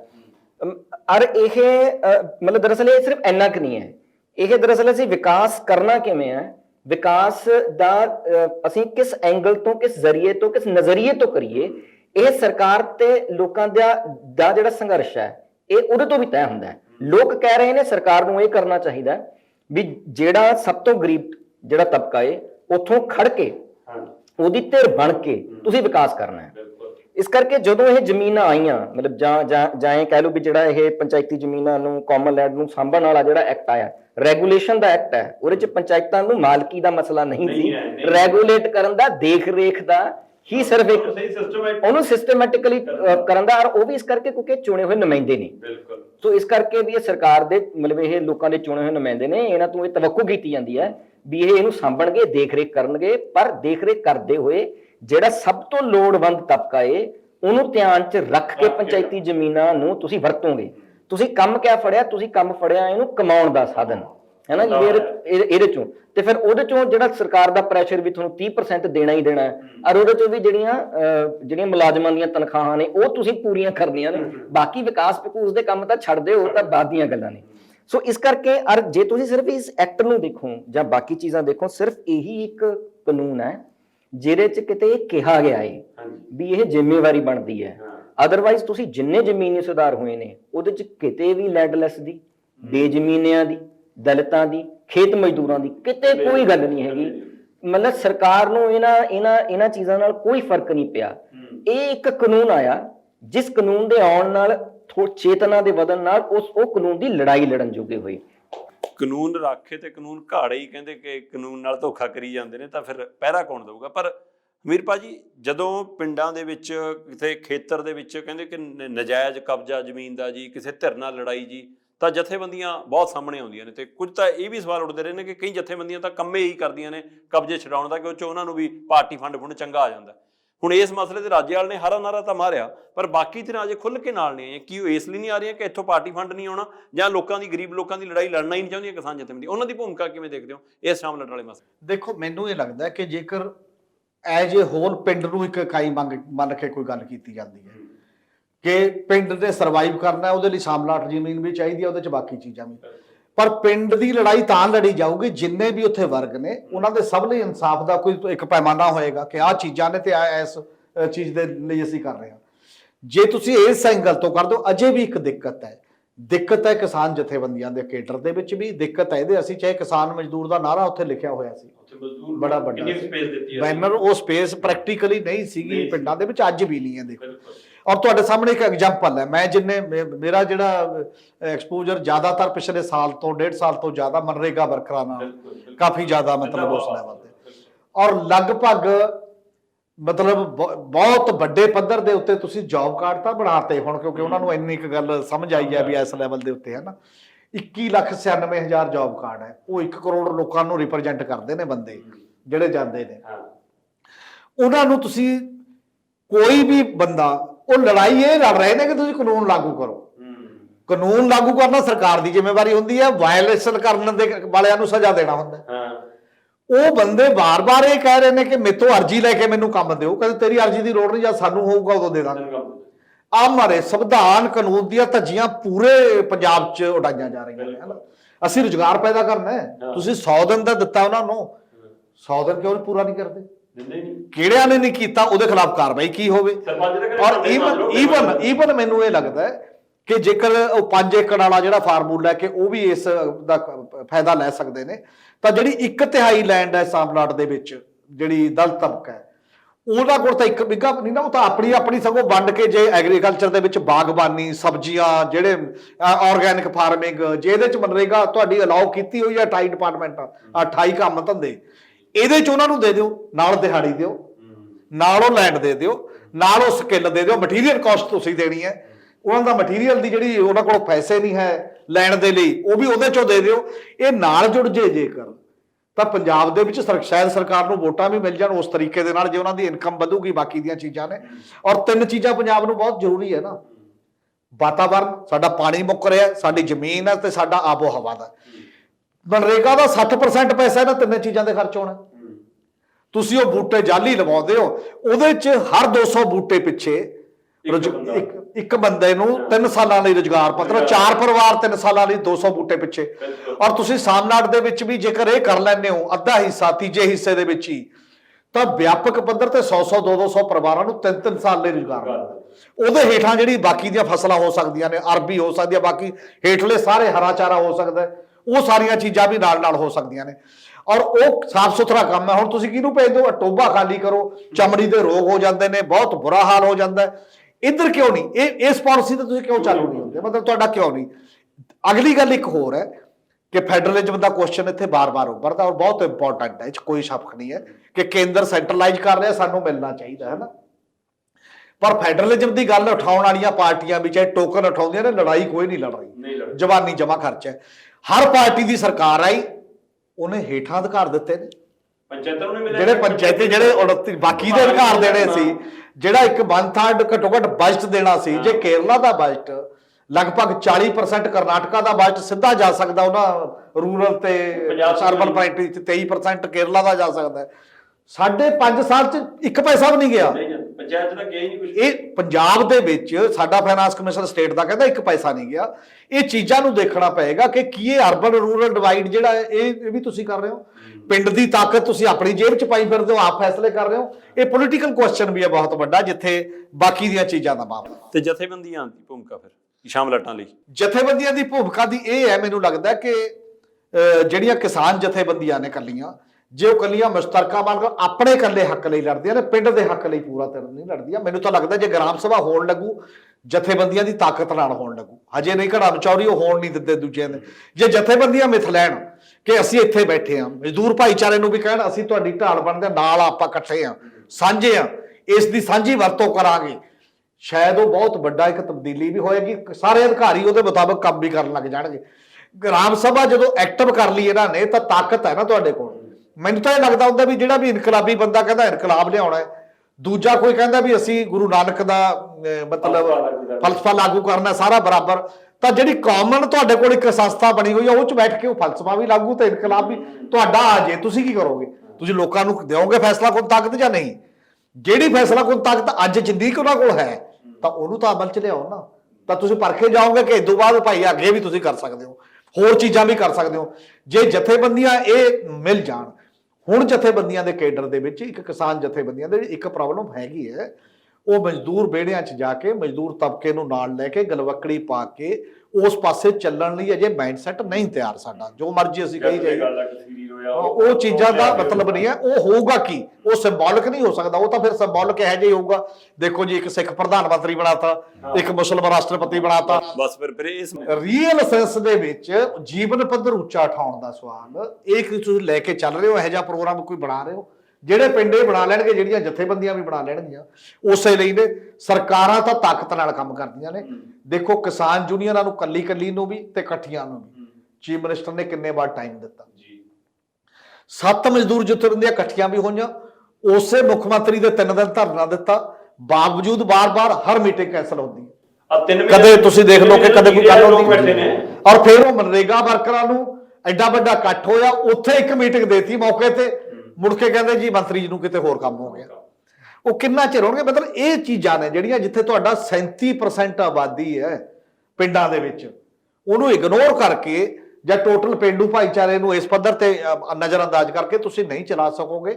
ਡੈਮੋਕ੍ਰੇਸੀ ਦਾ ਮਤਲਬ ਹੈ ਕਿ ਸਿਰਾਂ ਦਾ ਮੁੱਲ ਹੈ, ਵੋਟ ਦਾ ਮੁੱਲ ਹੈ। ਤਾਂ ਤਾਕਤ ਵੀ ਉਵੇਂ ਹੀ ਵੰਡੋ, ਸਾਧਨ ਵੀ ਉਸੇ ਵੰਡ ਦੇ ਤਰੀਕੇ ਦੇ ਨਾਲ, ਥੋੜਾ ਬਹੁਤ ਕੋਈ ਡਾਟਾ, ਕੋਈ ਮਾਪਦੰਡ ਬਣਾਓ ਇਸ ਲੈਵਲ ਦੇ ਕਿ ਉਸ ਪਾਸੇ ਨੂੰ ਚੱਲੇ, ਤਾਂ ਤੁਸੀਂ ਕੁਝ ਸ਼ਾਇਦ ਹੋਰ ਕਹਿ ਸਕੋਗੇ ਬਦਲਾਅ ਵਾਲੇ ਪਾਸੇ ਨੂੰ ਕੋਈ ਕਦਮ ਨਹੀਂ। ਬਦਲਾਅ ਕਾਹਦਾ? ਜਿਹੜੀ ਬਦਲਾਅ ਨਾਲ ਪਾਰਟੀ ਆਈ ਹੈ ਤੇ ਉਹਨੇ ਕੀ ਕੀਤਾ? ਡਾਕਟਰ ਸਾਹਿਬ ਬਿਲਕੁਲ, ਮੈਂ ਇਸੇ ਮਸਲੇ ਤੇ ਗੱਲ ਨਿਬੇੜਨਾ ਚਾਹੁੰਦਾ ਤੁਹਾਤੋਂ ਕਿ ਤੁਸੀਂ ਬਾਕੀ ਪਾਰਟੀਆਂ ਦੀ ਵੀ ਕਾਰਗੁਜ਼ਾਰੀ ਦੇਖੀ ਹੈ, ਲੋਕਾਂ ਨੇ ਤਾਂ ਬਦਲਾਅ ਲਿਆ ਤਾ। ਕੀ ਸਰਕਾਰ ਵੀ ਆਪਣੇ ਵਾਅਦਿਆਂ ਤੋਂ ਬਦਲ ਗਈ ਜਾਂ ਸੱਚਮੁੱਚ ਲੋਕਾਂ ਨਾਲ ਖੜੀ ਹੈ? ਕੀ ਸ਼ਾਮਲਾਟ ਜਾਂ ਅਜਿਹੇ ਹੋਰ ਮਸਲੇ ਜਿਹੜੇ ਲੋਕਾਂ ਨਾਲ ਸਰਕਾਰ ਦੀ ਦੂਰੀ ਵਧਾ ਰਹੇ ਨੇ, ਉਹਨਾਂ ਦਾ ਹੱਲ ਕੋਈ ਨਜ਼ਰ ਆਉਂਦਾ ਤੁਹਾਨੂੰ? ਉਹਨਾਂ ਦਾ ਤਾਂ ਹੱਲ ਮੈਨੂੰ ਲੱਗਦਾ ਸੰਘਰਸ਼ 'ਚ ਹੀ ਪਿਆ। ਮਤਲਬ ਕਿਉਂਕਿ ਸਰਕਾਰ ਜਿਸ ਰਾਹ ਤੇ ਹੈਗੀ ਹੈ, ਉਦੋਂ ਵੀ ਉਹ ਕਿੰਨੇ ਕੁ ਸੰਜੀਦਾ ਸੀਗੇ, ਕਿੰਨੇ ਕੁ ਨਹੀਂ ਸੀਗੇ, ਉਹ ਤਾਂ ਜਦੋਂ ਕੰਮ ਤੁਸੀਂ ਕਰਦੇ ਹੋ ਤੁਹਾਡੀ ਸੰਜੀਦਗੀ ਦਾ ਤਾਂ ਉਦੋਂ ਪਤਾ ਲੱਗਦਾ ਹੈ। ਉਦੋਂ ਤਾਂ ਵੋਟਾਂ ਦੇ ਮਸਲੇ 'ਚ ਤੁਸੀਂ ਬਹੁਤ ਸਾਰੀਆਂ ਚੀਜ਼ਾਂ ਨੂੰ ਬੁਣਦੇ ਵੀ ਹੋ, ਕਹਿੰਦੇ ਵੀ ਹੋ ਤੁਸੀਂ, ਮਤਲਬ ਜੁਮਲੇ, ਉਦੋਂ ਤਾਂ ਜੁਮਲੇ ਹੁੰਦੇ ਨੇ ਜੇ ਆਪਾਂ ਐਂ ਗੱਲ ਕਹਿਣੀ ਹੋਵੇ, ਹਨਾ। ਦੂਜਾ ਮੈਨੂੰ ਇਹ ਲੱਗਦਾ ਵੀ ਜਿਹੜੀ ਗੱਲ ਹਮੀਰ ਉਹਨਾਂ ਨੇ ਕੀਤੀ, ਵੀ ਸਾਨੂੰ ਇਹ ਨਾ ਸੱਚੀ ਗੱਲ ਸਮਝਣ ਦੀ ਲੋੜ ਹੈ ਵੀ ਇੱਕ ਧਿਰ ਹੈ ਜਿਹੜੀ ਸਾਨੂੰ ਦਬਾ ਰਹੀ ਹੈ, ਪਰ ਅਸੀਂ ਮੁੜ ਕੇ ਆਪਣੀ ਬੁੱਕਲ 'ਚ ਵੀ ਦੇਖੀਏ ਵੀ ਕਿਤੇ ਅਸੀਂ ਉਹ ਧਿਰ ਤਾਂ ਨਹੀਂ ਹੈਗੇ ਜਿਹੜੇ ਕਿਸੇ ਹੋਰ ਨੂੰ ਦਬਾ ਰਹੇ ਹਾਂ। ਹਾਂ, ਵੀ ਜੇ ਫਿਰ ਆਪਾਂ ਨੇ ਲੋਕ ਏਕਤਾ, ਲੋਕ ਤਾਕਤ ਦਾ ਮਸਲਾ ਹੈ, ਫਿਰ ਲੋਕਾਂ 'ਚ ਸਾਰੇ ਹੀ ਲੋਕ ਆਉਂਦੇ ਨੇ, ਕੱਲਾ ਅਸੀਂ ਨਹੀਂ ਆਉਂਦੇ। ਜਿਹੜੇ ਬਾਕੀ ਤਬਕੇ ਰਹਿ ਗਏ ਜਿਨ੍ਹਾਂ ਨੂੰ ਅਸੀਂ ਦਬਾਉਂਦੇ ਆ, ਉਹਨਾਂ ਨਾਲ ਉਹ ਸਾਂਝ ਪਾਏ ਬਿਨਾ, ਔਰ ਸਾਂਝ ਫਿਰ ਐ ਵੀ ਨਹੀਂ ਪਾਣੀ, ਉਹ ਮਤਲਬ ਉਹ ਗਲਤੀਆਂ ਵੀ ਕਬੂਲਣ ਵਾਲਾ ਮਸਲਾ ਹੈ। ਵੀ ਜਿਵੇਂ ਸਾਊਥ ਅਫਰੀਕਾ 'ਚ ਜਿਹੜਾ ਟਰੁਥ ਐਂਡ ਰੀਕਨਸੀਲੀਏਸ਼ਨ ਕਮਿਸ਼ਨ ਬੈਠਿਆ ਹੈ ਨਾ, ਵੀ ਫਿਰ ਉਹ ਸੱਚਾਈਆਂ ਕਹੀਆਂ ਗਈਆਂ, ਸੁਣੀਆਂ ਵੀ ਗਈਆਂ। ਫਿਰ ਮੈਨੂੰ ਲੱਗਦਾ ਵੀ ਉਹ ਕਹੀਆਂ ਵੀ ਜਾਣ, ਉਹ ਸੁਣੀਆਂ ਵੀ ਜਾਣ, ਪਰ ਮਤਲਬ ਇਹਦੇ ਤੋਂ ਬਿਨਾਂ ਨਹੀਂ ਇਹਦਾ ਕੋਈ ਹੋਰ ਹੱਲ। ਬਿਲਕੁਲ, ਪਹਿਲੀਆਂ ਸਰਕਾਰਾਂ ਨੇ ਜੇ ਨਹੀਂ ਸੁਣੀਆਂ ਤਾਂ ਲੋਕਾਂ ਨੇ ਉਹ ਸਰਕਾਰਾਂ ਤੋੜ ਦਿੱਤੀਆਂ। ਮਾਨ ਸਾਹਿਬ, ਜੇ ਤੁਸੀਂ ਵੀ ਨਹੀਂ ਸੁਣੋਗੇ ਤਾਂ ਲੋਕ ਤੁਹਾਨੂੰ ਵੀ ਤੋੜਨ ਦਾ ਦਮ ਰੱਖਣਗੇ। ਸੋ ਮਾਨ ਸਾਹਿਬ, ਕੇਜਰੀਵਾਲ ਦੀ ਘੱਟ, ਪੰਜਾਬ ਦੀ ਵੱਧ ਸੁਣੋ, ਤੇ ਇਸ ਮੌਕੇ ਪੰਜਾਬ ਦੇ ਅੰਦਰ ਪਿੰਡਾਂ ਨੂੰ ਇੱਕ ਸੁਰ ਹੋਣ ਦੀ ਲੋੜ ਹੈ। ਜਿਵੇਂ ਸਾਡੇ ਅੱਜ ਮਾਹਿਰ ਹਮੀਰ ਭਾਜੀ ਨੇ ਔਰ ਜਤਿੰਦਰ ਜੀ ਹੋਰਾਂ ਨੇ ਜਿਸ ਹਵਾਲੇ ਨਾਲ ਗੱਲ ਕੀਤੀ ਹੈ, ਉਹ ਵੱਡਾ ਸਵਾਲ ਛੱਡ ਕੇ ਜਾ ਰਿਹਾ ਕਿ ਕੀ ਪੰਜਾਬ ਦੇ ਲੋਕਾਂ ਦੀ ਆਵਾਜ਼ ਸੱਤਾ ਸੁਣ ਵੀ ਰਹੀ ਹੈ ਜਾਂ ਨਹੀਂ। ਤੇ ਉਸ ਦਾ ਹੱਲ ਵੀ ਕੀ ਇਹੀ ਹੈ ਕਿ ਸਾਡੇ ਮੂਹਰੇ ਇੱਕ ਵੱਡੀ ਉਦਾਹਰਨ ਪਈ ਹੈ ਕਿ ਅਸੀਂ ਆਪਣੀਆਂ ਜ਼ਮੀਨਾਂ ਬਚਾਉਣ ਲਈ ਦਿੱਲੀ ਦੇ ਬਾਰਡਰਾਂ ਤੱਕ ਗਏ ਹਾਂ, ਤੇ ਸੰਘਰਸ਼ ਹੀ ਕੀ ਰਾਹ ਬਚਿਆ। ਤੇ ਉਹ ਸੰਘਰਸ਼ ਜੇਕਰ ਸਾਂਝਾ ਹੋਏਗਾ, ਏਕੇ ਵਾਲਾ ਹੋਏਗਾ, ਧਰਮ ਜਾਤ ਤੋਂ ਉੱਪਰ ਉੱਠ ਕੇ ਹੋਏਗਾ, ਤਾਂ ਸ਼ਾਇਦ ਸਰਕਾਰ ਝੁੱਕ ਕੇ ਤੁਹਾਡੇ ਦਰ ਤੱਕ ਆਏਗੀ। ਨਹੀਂ, ਸਰਕਾਰ ਗੂੰਗੀ ਬੋਲੀ ਤੇ ਅੰਨੀ ਹੁੰਦੀ ਆ। ਇਸੇ ਲਈ ਅਸੀਂ ਅਜਿਹੇ ਮਸਲੇ ਲੈ ਕੇ ਇਸ ਚਰਚਾ ਦੇ ਮੁੱਦੇ 'ਚ ਹਾਜ਼ਰ ਹੁੰਦੇ ਹਾਂ। ਤੁਸੀਂ ਵੇਖਦੇ ਰਹੋ ਪੰਜਾਬ TV, ਫਿਰ ਪਰਤਾਂਗੇ। ਬਹੁਤ ਬਹੁਤ ਧੰਨਵਾਦ ਡਾਕਟਰ ਸਾਹਿਬ ਤੁਹਾਡਾ ਵੀ, ਭਾਜੀ ਤੁਹਾਡਾ ਵੀ, ਬਹੁਤ ਸ਼ੁਕਰੀਆ।